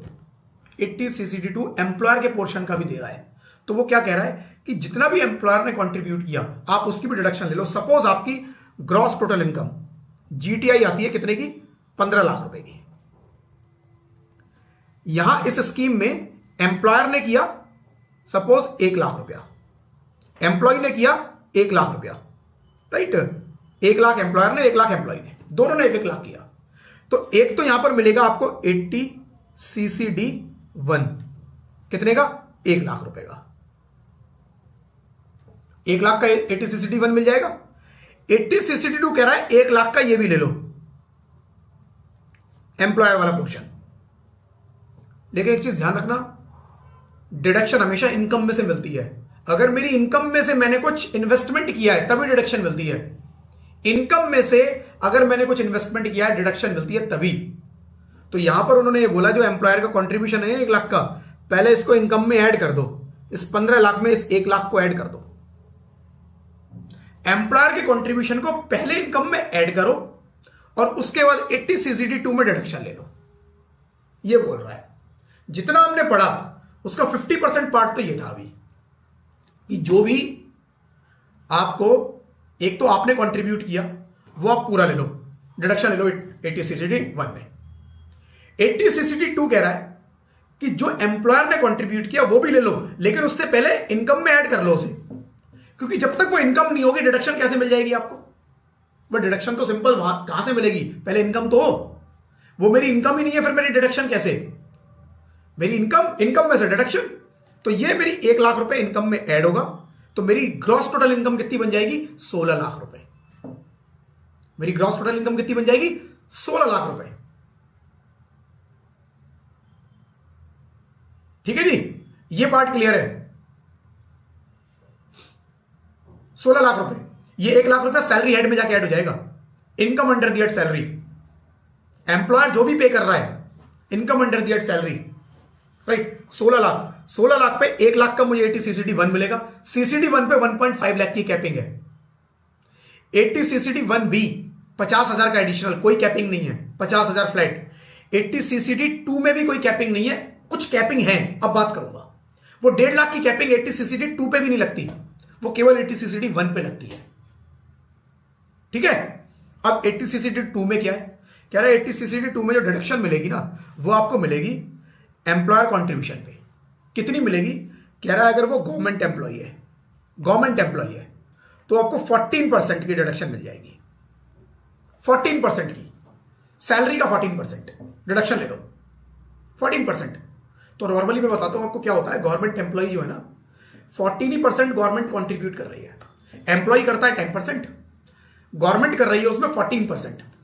तो आपका ये 14% आपकी इनकम में ऐड होगा और 14% की आपको 80 सीसीडी 2 में डिडक्शन मिल जाएगी। नील हो जाएगा इसका इंपैक्ट 0, ना इनकम ना डिडक्शन, खत्म बात। कह रहा 14 दिया, 14 की डिडक्शन मिल गई, कोई आपके टैक्स पे इंपैक्ट नहीं आएगा इसका। गवर्नमेंट एम्प्लॉय में कितनी? 14%। अगर वो कह रहा है अदर एम्प्लॉय है तो कितनी मिलेगी? अदर एम्प्लॉय है तो 10% मिलेगी। Other employee 10%। अब मान लो आपका एम्प्लॉयर जो है वो बहुत दयावान है, बहुत बड़े दिल वाला है, वो कहता है जी मैं तो एनपीएस में 20% कंट्रीब्यूट करूंगा। एम्प्लॉय 10 कर रहा है लेकिन मैं 20 करूंगा, तो क्या होगा? उसकी सैलरी में 20% जितना भी पोर्शन बनता है वो ऐड होगा, बट डिडक्शन मिलेगी 10% की, तो बैलेंस पे उसके टैक्स लग जाएगा। ठीक है। अभी एक एग्जांपल ले लेंगे इसका, लेकिन जो ये अदर एम्प्लॉय है अगर ये डिफॉल्ट टैक्स रेजिम में चला जाता है तो इसको 14% मिलेगा। अगर ये डिफॉल्ट टैक्स रेजिम में चला जाता है तो इसको 14% मिलेगा, राइट। तो 80 सीसीडी 2 में लिमिट है। क्या लिमिट है? 80 सीसीडी 2 में जो डिडक्शन मिलेगा, पहले वो बोलता है जितना भी आपको पैसा मिला वो आप उसकी इनकम में ऐड कर दो, अंडर द हेड सैलरी कर दिया जी, जितना मिला सब इनकम आपकी। अब डिडक्शन ले लो, कहां पर? चैप्टर 6 में आके। कहां? 80 सीसीडी 2 में। गवर्नमेंट एम्प्लॉय हो 14%, नॉर्मली गवर्नमेंट एम्प्लॉय 14% कंट्रीब्यूट होता है, 14 ही उसको मिल जाता है, बात खत्म, कोई दिक्कत नहीं। दिक्कत है प्राइवेट में, प्राइवेट वाले कई बार बहुत ज्यादा कर देते हैं, गवर्नमेंट कह रही है कम, उतनी लिमिट, वो ज्यादा कर देते हैं। तो उन्होंने कहा अगर ज्यादा भी आपने किया पहले तो सारा आपकी इनकम बनाएंगे, सारा इनकम में ऐड, और उसके बाद डिडक्शन कितनी मिलेगी? अगर आप ऑप्शनल टैक्स रेजिम में, राइट, ऑप्शनल टैक्स रेजिम में हो पुरानी स्कीम में तो 10% मिलेगा आपको डिडक्शन। अगर आप नई स्कीम में हो डिफॉल्ट टैक्स रेजिम 14%, राइट। तो मैंने बताया था डिफॉल्ट टैक्स रेजिम में 3 डिडक्शन अलाउड है, 80 CCD 2, 80 CCH 2 and 80 double J double A, जिसमें एक 80 सीसीडी 2 ये वाली है जो मिलती है। ये वाली डिडक्शन 80 सीसीडी 2 की डिफॉल्ट टैक्स रेजिम में भी मिलती है, और डिफॉल्ट टैक्स रेजिम में ये 14% है, ऑप्शनल में 10%, राइट। एक क्वेश्चन कर लेते हैं, ये इसका एक क्वेश्चन शायद नीचे होगा भी, नहीं दिया है इसके अंदर। मैं एक क्वेश्चन छोटा सा एग्जांपल के थ्रू करवा देता हूं, पूरा डिटेल्ड क्वेश्चन नहीं बट एक एग्जांपल करवा देता हूं। सपोज एक गवर्नमेंट एम्प्लॉय है, राइट। गवर्नमेंट एम्प्लॉय है, उसकी सैलरी 20 लाख रुपए आती है, राइट। उसमें उसका, अच्छा एक सेकंड, 20 नहीं, उसकी मंथली सैलरी है सपोज 2 लाख रुपए, मल्टीप्लाइड बाई 12, 24 लाख सैलरी आती है, राइट। अब गवर्नमेंट जो कंट्रीब्यूट कर रही है एनपीएस में, वो गवर्नमेंट कंट्रीब्यूट कर रही है 14%। गवर्नमेंट भी 14 करेगी, वो अपना 10% कर रहा है, वो अपना 10% कर रहा है। तो 2 लाख का 14 कितना हुआ? 2 लाख का 14%, 2,80,000। ये तो गवर्नमेंट का, एम्प्लॉयर का कंट्रीब्यूशन है। एम्प्लॉय कर रहा है कितना? 2 लाख रुपए। एम्प्लॉय 2 लाख रुपए कंट्रीब्यूट कर रहा है, किसमें? पेंशन स्कीम में, नेशनल पेंशन स्कीम में। अब इसमें 80 सीसीडी 1 और 2 कितना मिलेगा? 80 सीसीडी 1 बात करता है इस एम्प्लॉय कंट्रीब्यूशन के बारे में। कह रहा है कितना मिलेगा? कह रहा है 10%, एम्प्लॉय के कंट्रीब्यूशन का 10%, और वहां 10 ही होता है, तो कितना? 2 lakh. But maximum capping 1.5 lakh की है, तो मिलेगा आपको कितना? 1.5 लाख रुपए। आपकी टोटल इनकम जो बनेगी, राइट, टोटल इनकम जो बनेगी वो बनेगी 24 माइनस 1.5 लाख, 22,50,000 रुपए। एक और एग्जांपल ले लेते हैं। सपोज प्राइवेट एम्प्लॉय है, राइट। प्राइवेट एम्प्लॉय के केस में क्या है? प्राइवेट एम्प्लॉय के केस में सपोज 2 लाख रुपए सैलरी है, मल्टीप्लाइड बाई 12 कितना हो गया जी? 24 लाख रुपए। ठीक है, इसको 12 की जगह ना एक काम करो, इसको 1 लाख रुपए कर दो, मल्टीप्लाइड बाई 12 लाख रुपए, ये उसकी सैलरी हो गई, राइट। ग्रॉस टोटल इनकम ये आ गई। अब यहां पर एम्प्लॉयर कितना कर रहा है? एम्प्लॉयर कर रहा है सपोज 20%, एम्प्लॉय कितना कर रहा है? वो कर रहा है 10%। तो एम्प्लॉय करता है 1 लाख रुपए, एम्प्लॉय करता है 2 लाख रुपए कंट्रीब्यूट। एम्प्लॉय का क्वेश्चन कहां जाएगा? 80 सीसीडी 1 में। 80 सीसीडी 1 में कितना मिलेगा जी एम्प्लॉय का कंट्रीब्यूशन? 80 सीसीडी 1 में कह रहा है 1 लाख रुपए पूरा मिल जाएगा। 1.5 लाख की मैक्सिमम कैपिंग 80 सीसीडी 1 में थी, 1.5 के अंदर 1 लाख पूरा ले लो पूरा, कोई दिक्कत नहीं। उसके बाद बात करते हैं एम्प्लॉयर कंट्रीब्यूशन 20%, कितना कर रहा है जी? 2 लाख रुपए, राइट। 2 लाख रुपए कंट्रीब्यूट करता है, राइट। फ्रेंड्स, इसका ये 2 लाख बनता नहीं है परसेंटेज वाइज। 12 लाख का अगर आप 10% निकालोगे तो 1/20 बनेगा, राइट। बट मैंने एक एडहॉक फिगर ले लिया है अभी अंडरस्टैंडिंग पर्पज से, ठीक है। एम्प्लॉयर 20% कंट्रीब्यूट कर रहा है, कितना कर रहा है जी? 2 लाख रुपए कंट्रीब्यूट कर रहा है। 20% 2 लाख रुपए कर रहा है। एम्प्लॉयर का वो कह रहा है कि 2 लाख रुपए जो है उसकी इनकम में ऐड कर दो पहले, तो सैलरी 2 + 2 14 लाख हो जाएगी उसकी। अब कह रहा है 80 सीसीडी 2 में एग्जामिशन ले लो, कितने की मिलेगी? 14% की केवल। कितना होगा? 2 लाख जो है 20% है, तो 14% कितना हुआ? 2 लाख जो है 20% है, मल्टीप्लाइड बाई 14 डिवाइड बाई 20, 1,40,000। कह रहा है 1,40,000 की डिडक्शन ले लो 80 सीसीडी 2 में। बैलेंस जो होगा ये आपकी टोटल इनकम बनेगी। 14 लाख में से 2,40,000 हटा दो, कितना बनता है? राइट, ये बनता है आपका 11,60,000। 11,60,000 रुपए आपकी टोटल इनकम हो जाएगी। तो दोनों की अलग अलग लिमिट है। 80 सीसीडी 1 में अलग लिमिट है, 80 सीसीडी 2 की अलग लिमिट है। 80 सीसीडी 1 1.5 लाख की लिमिट में काउंट होता है। 80 सीसीडी 2 पे अमाउंट वाइज कोई कैप नहीं है, उसके अंदर परसेंटेज वाइज कैप है। आपको परसेंटेज पे कैप लगा के आना है कि जितनी भी एम्प्लॉयर ने कंट्रीब्यूट किया पहले उसकी इनकम में ऐड कर दो, और उसके बाद जो एम्प्लॉयर ने कंट्रीब्यूट किया अगर 14% तक किया तो 14% तक की डिडक्शन पूरी मिल जाएगी। 14% से ज्यादा किया तो 14% की आप डिडक्शन ले लो, ठीक है जी। ये बेसिकली बोल रहा है कहां पर? 80 सीसीडी 2 में। तो 80 CCD 1 employee contribution normal, 80 CCD 1B employee contribution 50,000 का एडिशनल, 80 सीसीडी 2 जो कि डिफॉल्ट में भी मिलेगा, बाकी कुछ नहीं है डिफॉल्ट में। डिफॉल्ट में बस 80 सीसीडी 2 है। क्या? पहले इनकम में ऐड कर दो एम्प्लॉयर का कंट्रीब्यूशन, उसके बाद गवर्नमेंट एम्प्लॉय है 14% की डिडक्शन ले लो, अदर एम्प्लॉय है 10% की डिडक्शन ऑप्शनल में। अगर डिफॉल्ट रिजीम में एम्प्लॉय तो 14% तक की उसको मिल जाएगी, ठीक है जी। तो ये है बेसिकली 80 सीसीडी। इसके अंदर कुछ डीम्ड इनकम है। Amount received in below cases will be taxable in the hands of individual और नॉमिनी। कुछ इससे पैसा रिसीव हुआ कब? Closure of the account. आपने अकाउंट बंद कर दिया, आपने चलवाया था बट उसको बीच में बंद कर दिया, या his opting out of set scheme, उस स्कीम से आपने बाहर हो गए, ये मुझे स्कीम आगे चलानी नहीं, या पेंशन मिलनी शुरू हो गई, पेंशन स्कीम में पैसा लगाया, एंड में जाके पेंशन मिलेगी, तो इससे जो पैसा आपको मिलेगा, मतलब कैसे भी पैसा मिले, वो कह रहा है वो टैक्सेबल है आपके हाथ में। जैसे भी इस स्कीम से आपको वापस पैसा मिलेगा वो आपका टैक्सेबल है। केवल however the amount received by nominee on the death of SSC under the circumstances referred in A और B shall not be deemed to be income of nominee. A और बी क्या है? अकाउंट क्लोज कर दिया, account से opt out कर दिया। क्यों? जिसने स्कीम ली थी उस बेचारे की डेथ हो चुकी है। अब उस स्कीम को कौन चलाएगा? कौन उसमें पैसा जमा करेगा? उसका नॉमिनी था, उसके फैमिली मेंबर थे, उन्होंने उस स्कीम को बंद करा दिया कि भैया वो बंदा रहा ही नहीं, स्कीम का हम स्कीम नहीं चला सकते ये वाली, उन्होंने बंद करा दिया। बंद कराया तो उसको कुछ पैसा मिल गया, या तो क्लोजर किया या ऑप्ट आउट किया, इन दो में। तो कह रहा है इसकी डेथ पर, डेथ के बाद इसके क्लोजर पे अगर कुछ पैसा मिला फैमिली को, वो एग्जेम्प्ट है, उस पर टैक्स नहीं लगाना। राइट? उसकी डेथ हो चुकी है, अब इस पे हम कोई टैक्स नहीं लगाएंगे। उसकी फैमिली को जो भी मिलेगा वो क्या होगा? एग्जेम्प्ट होगा। Shall not be deemed to be income of SSC of the nominee. Shall not be deemed, उसको इनकम नहीं मानेंगे।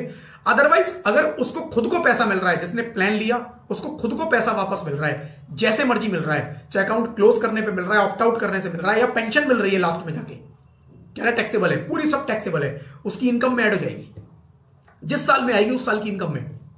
अभी बता रहा है, ठीक है जी।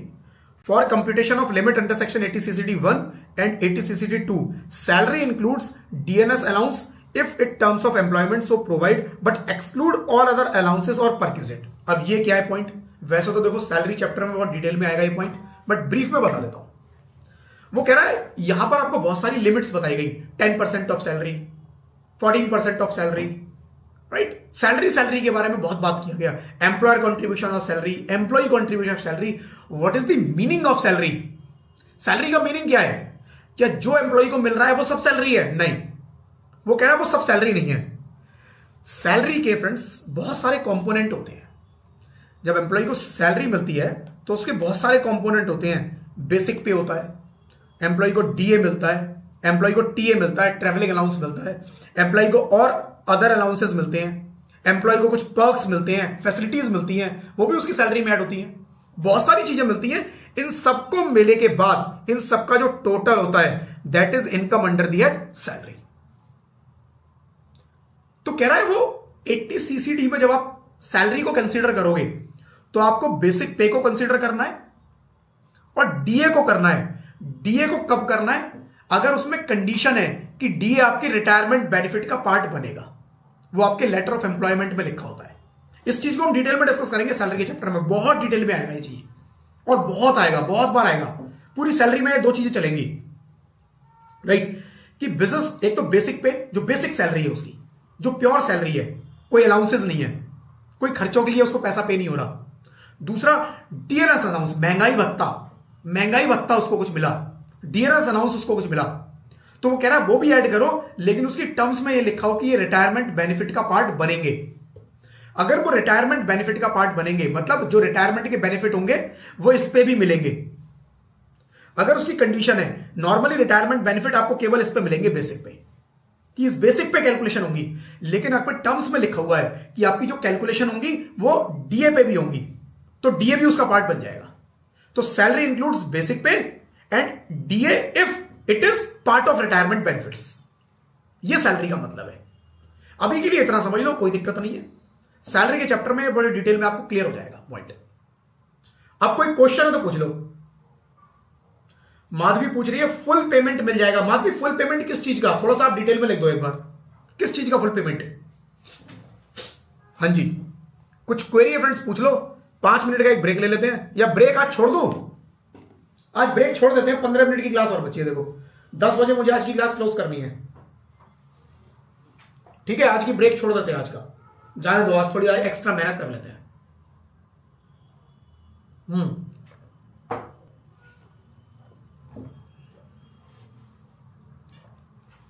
अब आता है हमारा section 80CCE, section 80CCE। CCE अपने आप में कोई छूट नहीं दे रहा। सीसीई केवल ये बोल रहा है कि देखो जी आपने एक सेक्शन देखा था 80C, जहां पर आपको डिफरेंट डिफरेंट इन्वेस्टमेंट करने पे छूट मिल रही थी। एक आपने सेक्शन देखा 80CCC, जहां पर आपने किसी इंश्योरेंस कंपनी के पेंशन प्लान में पैसा लगा दिया। एक सेक्शन आपने देखा 80CCD1, पूरा 80CCD नहीं, केवल 80CCD1, जहां employee contribution to national pension scheme की बात की गई। कह रहा है इन तीनों में ओवरऑल जो लिमिट है वो 1.5 लाख की है। बस इतना बात कर रहा है 80CCE। कह रहा है मैंने बताया जी 80C में 1.5 लाख की लिमिट, 80CCC में 1.5 लाख की लिमिट, 80CCD1 में 1.5 लाख की, लेकिन कह रहा है 1.5 4.5 नहीं बनेंगे। कह रहा है इन तीनों में मिला के भी ओवरऑल 1.5 ही मिलेगा। तो या तो आप 80C कर लो, या CCC कर लो, या CCD1 कर लो, या थोड़ा इसमें थोड़ा इसमें थोड़ा इसमें कर लो, टोटल 1.5 मिलेगा। बस 80CC इतनी सी बात बोल रहा है कि जी 80C, 80CCC, 80CCD1, 80C कुछ सेविंग्स की है मैंने, इन्वेस्टमेंट्स की है, LIC, PPF, tuition fees, repayment of housing loan, right. Madhavi पूछ रही है नॉमिनी को फुल पेमेंट मिलेगा। माधवी देखो वो उसकी टर्म्स कंडीशंस क्या है वो देखनी पड़ेगी, जो पॉलिसी प्लान जो भी आपने लिया है, राइट, उसके अंदर जो भी उनकी स्कीम है, क्योंकि उस स्कीम के बारे में इन डिटेल मेरे को आइडिया नहीं है, बट हाँ उसका जो टैक्सेशन पार्ट है वो मुझे पता है अच्छे से कि जो मिलेगा वो टैक्सेबल हो जाएगा। अब क्या मिलेगा वो स्कीम पढ़नी पड़ेगी डिटेल में जाके, ठीक है। वो स्कीम के ऊपर डिपेंड करता है क्या उसकी स्कीम है, कब मैच्योरिटी है, कितना मिलेगा, कैसे मिलेगा, वो सब उसका पार्ट है, ठीक है। तो 80CCE के बारे में हम बात कर रहे हैं कि जी 80C, 80CCC, 80CCD1 में टोटल लिमिट, राइट, कितनी है? 1.5 लाख की।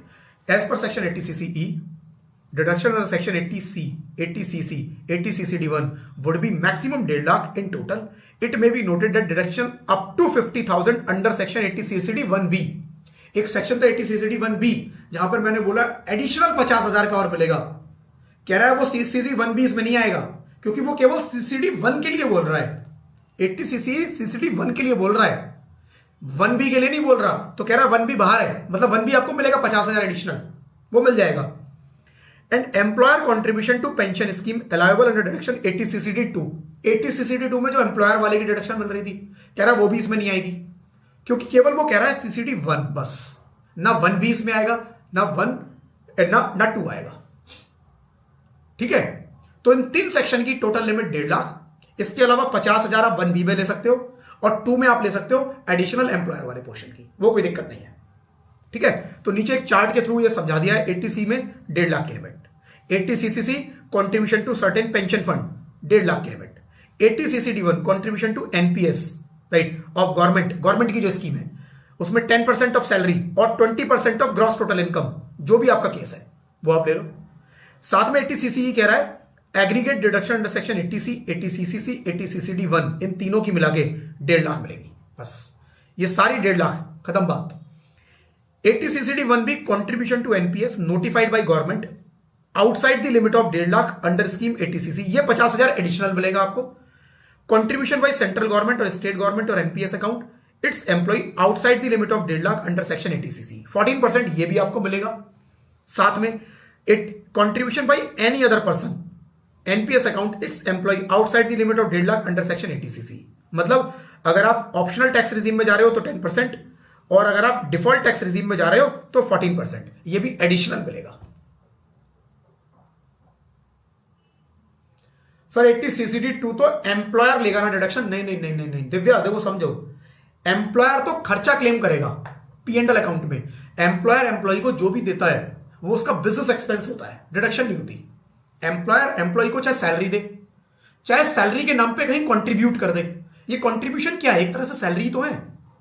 गवर्नमेंट ने स्कीम निकाल दी भाई सैलरी में इतना देंगे, बाकी कंट्रीब्यूट कर देंगे सो दैट आपको फ्यूचर में मिले, प्लान समझना। तो उसके हिसाब से एम्प्लॉयर कुछ सैलरी दे देता है, कुछ अलाउंसेस दे देता है, कुछ कंट्रीब्यूट कर देता है। तो एम्प्लॉयर का तो बिजनेस एक्सपेंस है, एम्प्लॉयर का ये बिजनेस एक्सपेंस है। अब 80CCD2 एम्प्लॉय को मिलता है, क्यों मिलेगा एम्प्लॉय? क्योंकि पहले वो एम्प्लॉय की इनकम में ऐड कर रहे हैं, एम्प्लॉय की इनकम में ऐड करके उसमें से डिडक्शन दे रहे हैं, समझ रहे हो फंडा? एम्प्लॉय की इनकम में ऐड होगा और फिर डिडक्शन मिलेगी। जो मैंने बोला इनकम होगी तो डिडक्शन मिलेगी। 80 सीसीडी 2 में जितना भी पोर्शन है वो तब मिलेगा, पहले एम्प्लॉयर का जितना कंट्रीब्यूशन है उसको ऐड कर दो और उसमें से डिडक्शन ले लो। कितना? गवर्नमेंट एम्प्लॉई है 14%, अदर एम्प्लॉई है 10% ऑप्शनल में, 14% डिफॉल्ट में। ठीक है, आई होप दिफे क्लियर होगा पॉइंट। चलो जी, ठीक है जी, ये क्वेश्चन दिया हुआ है फ्रेंड्स, इस पे बेस्ड है, आप एक बार देख लेना इस क्वेश्चन को। क्वेश्चन मैं नहीं रीड कर रहा हूं। कोई डाउट है फ्रेंड्स पूछ लेना एक बार इसके अंदर। एक अगला अपना आता है 80 CCH।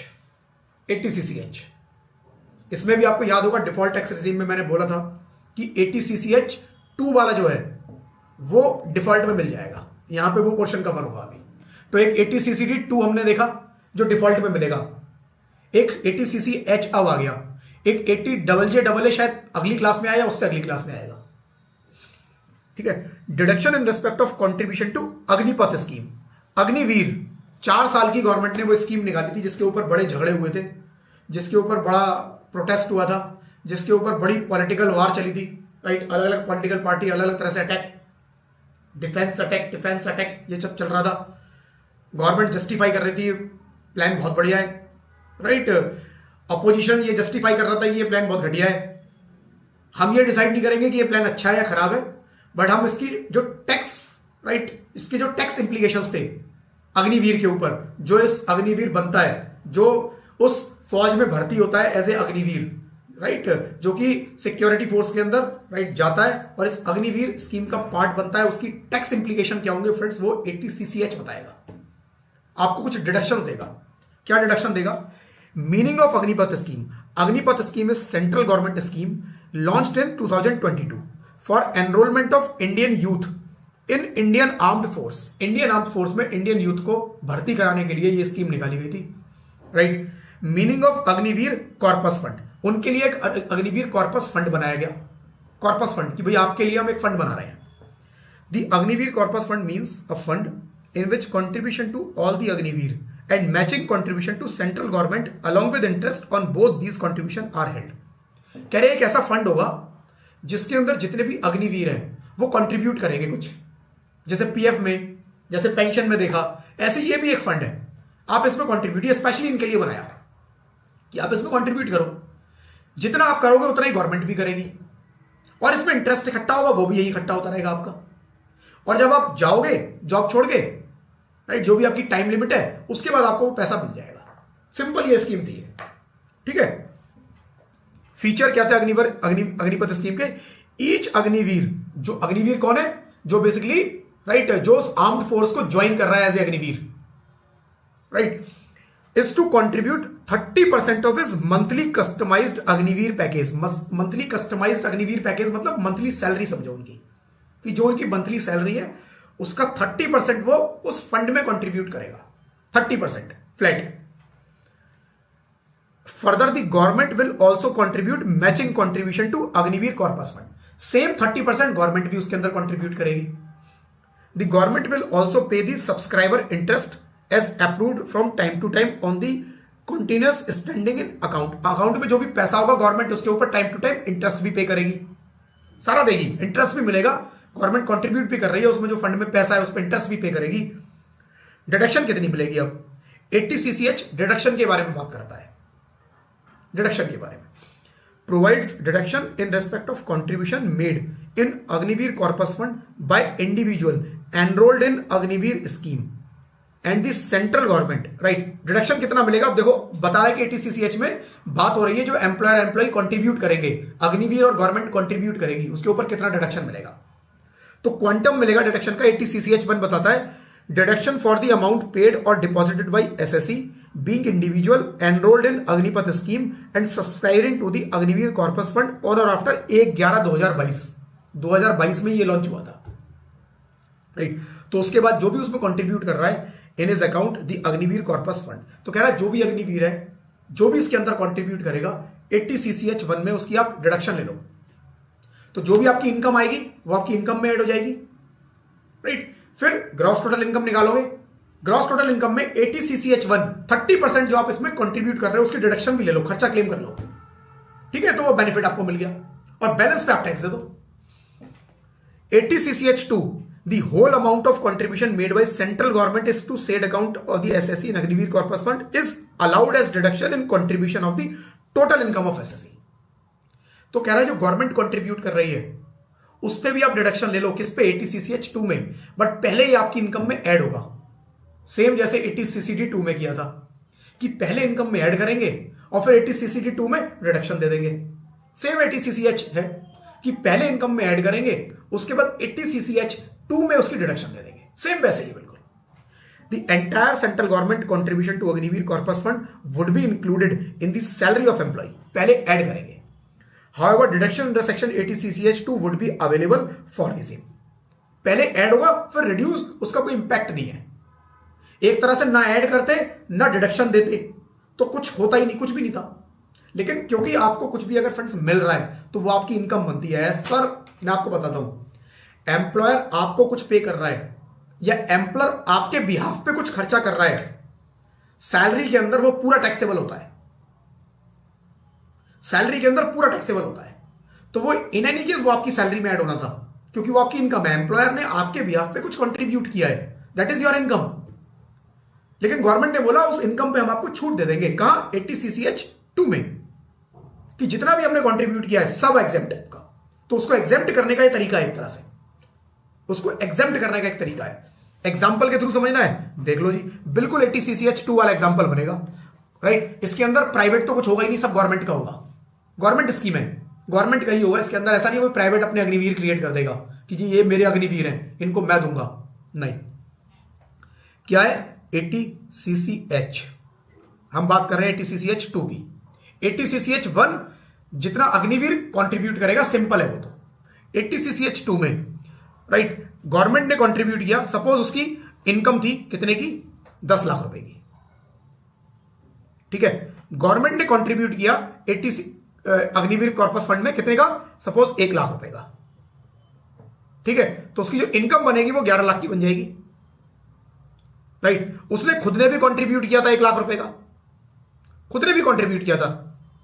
इस 10 लाख में से 1 लाख रुपया कंट्रीब्यूट कर दिया उसने, 1 लाख गवर्नमेंट ने किया, इनकम बनी 11 लाख की। अब आया डिडक्शन, राइट, डिडक्शन 80CCH1, यहां पर उसके खुद के कंट्रीब्यूशन के लिए 1 लाख का मिलेगा। और फिर आया 80CCH2, यहां पर जो गवर्नमेंट का कंट्रीब्यूशन है 1 लाख, उस पर भी मिल जाएगा। तो उसकी जो टोटल इनकम आएगी 11 माइनस 1 9 लाख रुपए। तो एक तरह से मोटा मोटा देखो, उसने जो अपनी सैलरी में से कुछ कंट्रीब्यूट किया, उस 10 माइनस 1 9 लाख आ गया। गवर्नमेंट का पहले ऐड हुआ फिर रिड्यूस हो गया, बट ट्रीटमेंट ऐसे ही दिखाना है, ट्रीटमेंट ऐसे ही करना है, लॉ ऐसे ही बोल रहा है, आपको ऐसे ही करके आना है क्वेश्चन के अंदर। ऐसा मत करना ना ये दिखाया ना ये दिखाया, कहना ना इसे दिखाने की जरूरत ना इसे दिखाने की जरूरत। क्या जरूरत है? जरूरत है, बिल्कुल ऐसे ही चलना है, जैसा लॉ ने बोला है वैसा चलना है, ठीक है। तो ये हो गया जी अग्निवीर कॉर्पस फंड के अंदर जो भी आप पैसा लगाओगे वो आपको एग्जेम्पशन मिल जाएगी, एग्जेम्पशन मिल जाएगी, ठीक है जी। आज के लिए इतना ही रखते हैं, कुछ क्वेरी है तो बता दो। आज काफी कैलकुलेशन, कुछ थ्योरी ज्यादा हो गई तो थोड़ा डाउट भी हो सकता है माइंड में, मैं थोड़ा रिपीट कर देता हूं, थोड़ा सा रिपीट कर देता हूं। आज हमने बात किया फ्रेंड्स डिडक्शंस के बारे में, सेक्शन 80C पहला देखा। 80C बात करता था कुछ स्पेसिफिक इन्वेस्टमेंट्स के बारे में, कुछ स्पेसिफिक एक्सपेंसेस के बारे में जो आपके पर्सनल खर्चे थे, जैसे कि आपने LIC में पैसा लगाया, आपने म्यूचुअल फंड वगैरह खरीदे, आपने ट्यूशन फीस पे की, रीपेमेंट किया हाउसिंग लोन का, इस तरह की कुछ उसने प्लान बताए जिसके अंदर आप पैसा लगाओगे आपको डिडक्शन मिल जाएगी। कितने की मिलेगी? 1.5 लाख की। 80C बहुत पॉपुलर है मार्केट के अंदर, मैक्सिमम लोग इसी में से किसी में पैसा लगाते हैं, मैक्सिमम लोग इसी में लगाते हैं, सबसे ज्यादा आपको यह मिलेगा, ठीक है। उसके बाद 80CCC पेंशन फंड, आज पैसा लगाओगे रिटायरमेंट पे कुछ पेंशन आनी शुरू हो जाएगी। 80CCC किसके? किसी भी इंश्योरेंस कंपनी के पेंशन फंड में आपने पैसा लगा दिया, पेंशन प्लान में पैसा लगा दिया। 80CCC वो भी कह रहा है 1.5 लाख रुपए लगा दो, छूट ले लो। फिर आया 80CCD।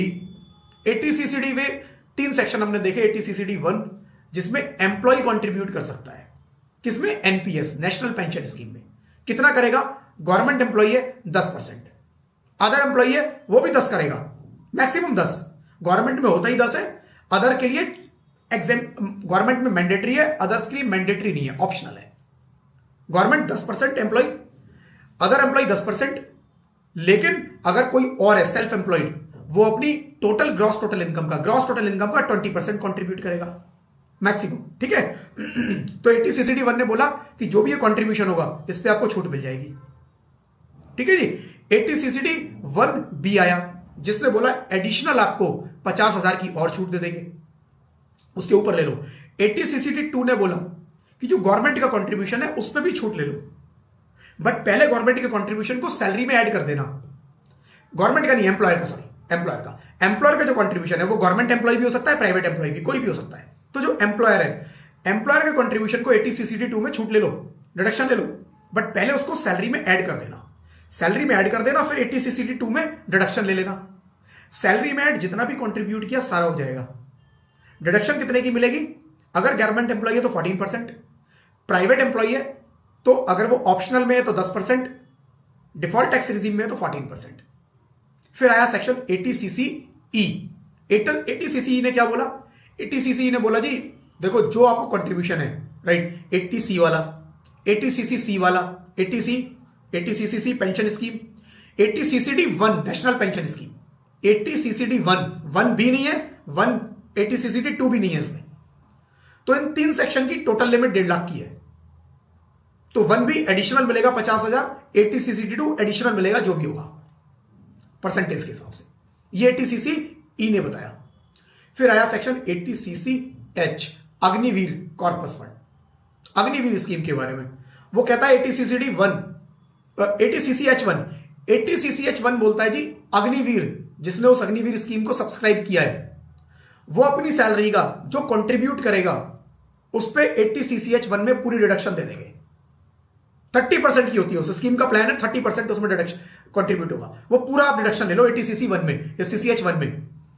80 CCH 2 उसने बोला गवर्नमेंट ने जो कंट्रीब्यूट किया इसके अंदर आप उस पर भी डिडक्शन ले लो, लेकिन पहले गवर्नमेंट कंट्रीब्यूशन को इनकम में ऐड कर लेना, उसके बाद 80 CCH 2 में उसकी छूट ले लेना, ठीक है।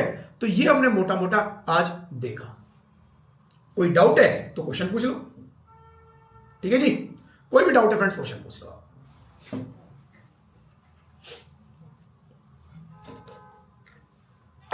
हाँ जी, इसको ना 1-2 बार पढ़ लेना थोड़ा, क्योंकि कई बार कंफ्यूजन हो जाते हैं थोड़े, बट है इसके अंदर कुछ नहीं। देखो मेजरली ये याद रखना बस कि 80C की लिमिट 1.5 लाख की है। जब वो क्वेश्चन में आपको प्लान लिखे हुए आएंगे ना, वो ज्यादा इतने मुश्किल नहीं होते, वो आराम से आपको समझ में आ जाएंगे। 80C का पार्ट है, 80 CCC में 1.5 लाख की लिमिट है, CCD 1 में एम्प्लॉय कंट्रीब्यूशन, बस ये याद रखना, लिमिट्स थोड़ा याद रखना है कि 1.5 लाख रुपए की लिमिट है, ठीक है ना। क्लासेस अच्छी लग रही है तो फ्रेंड्स वीडियो को लाइक जरूर कर देना, चैनल पे नए हैं तो उसको सब्सक्राइब जरूर करना, नोटिफिकेशन बेल पे क्लिक जरूर करना, सो दैट फ्यूचर के सारे वीडियोस की नोटिफिकेशन आप लोगों तक टाइम से पहुंच पाए। कोई क्वेरी, कोई क्वेश्चन? कोई क्वेरी नहीं है, सन्नाटा ही सन्नाटा। चलो जी, देख लेना एक बार इसको आप फ्रेंड्स, ठीक है। कोई डाउट हो नेक्स्ट क्लास में आप मेरे से पूछ लेना, इसके आगे का कंप्लीट करेंगे अगली क्लास में। Thank you friends, thank you, bye bye.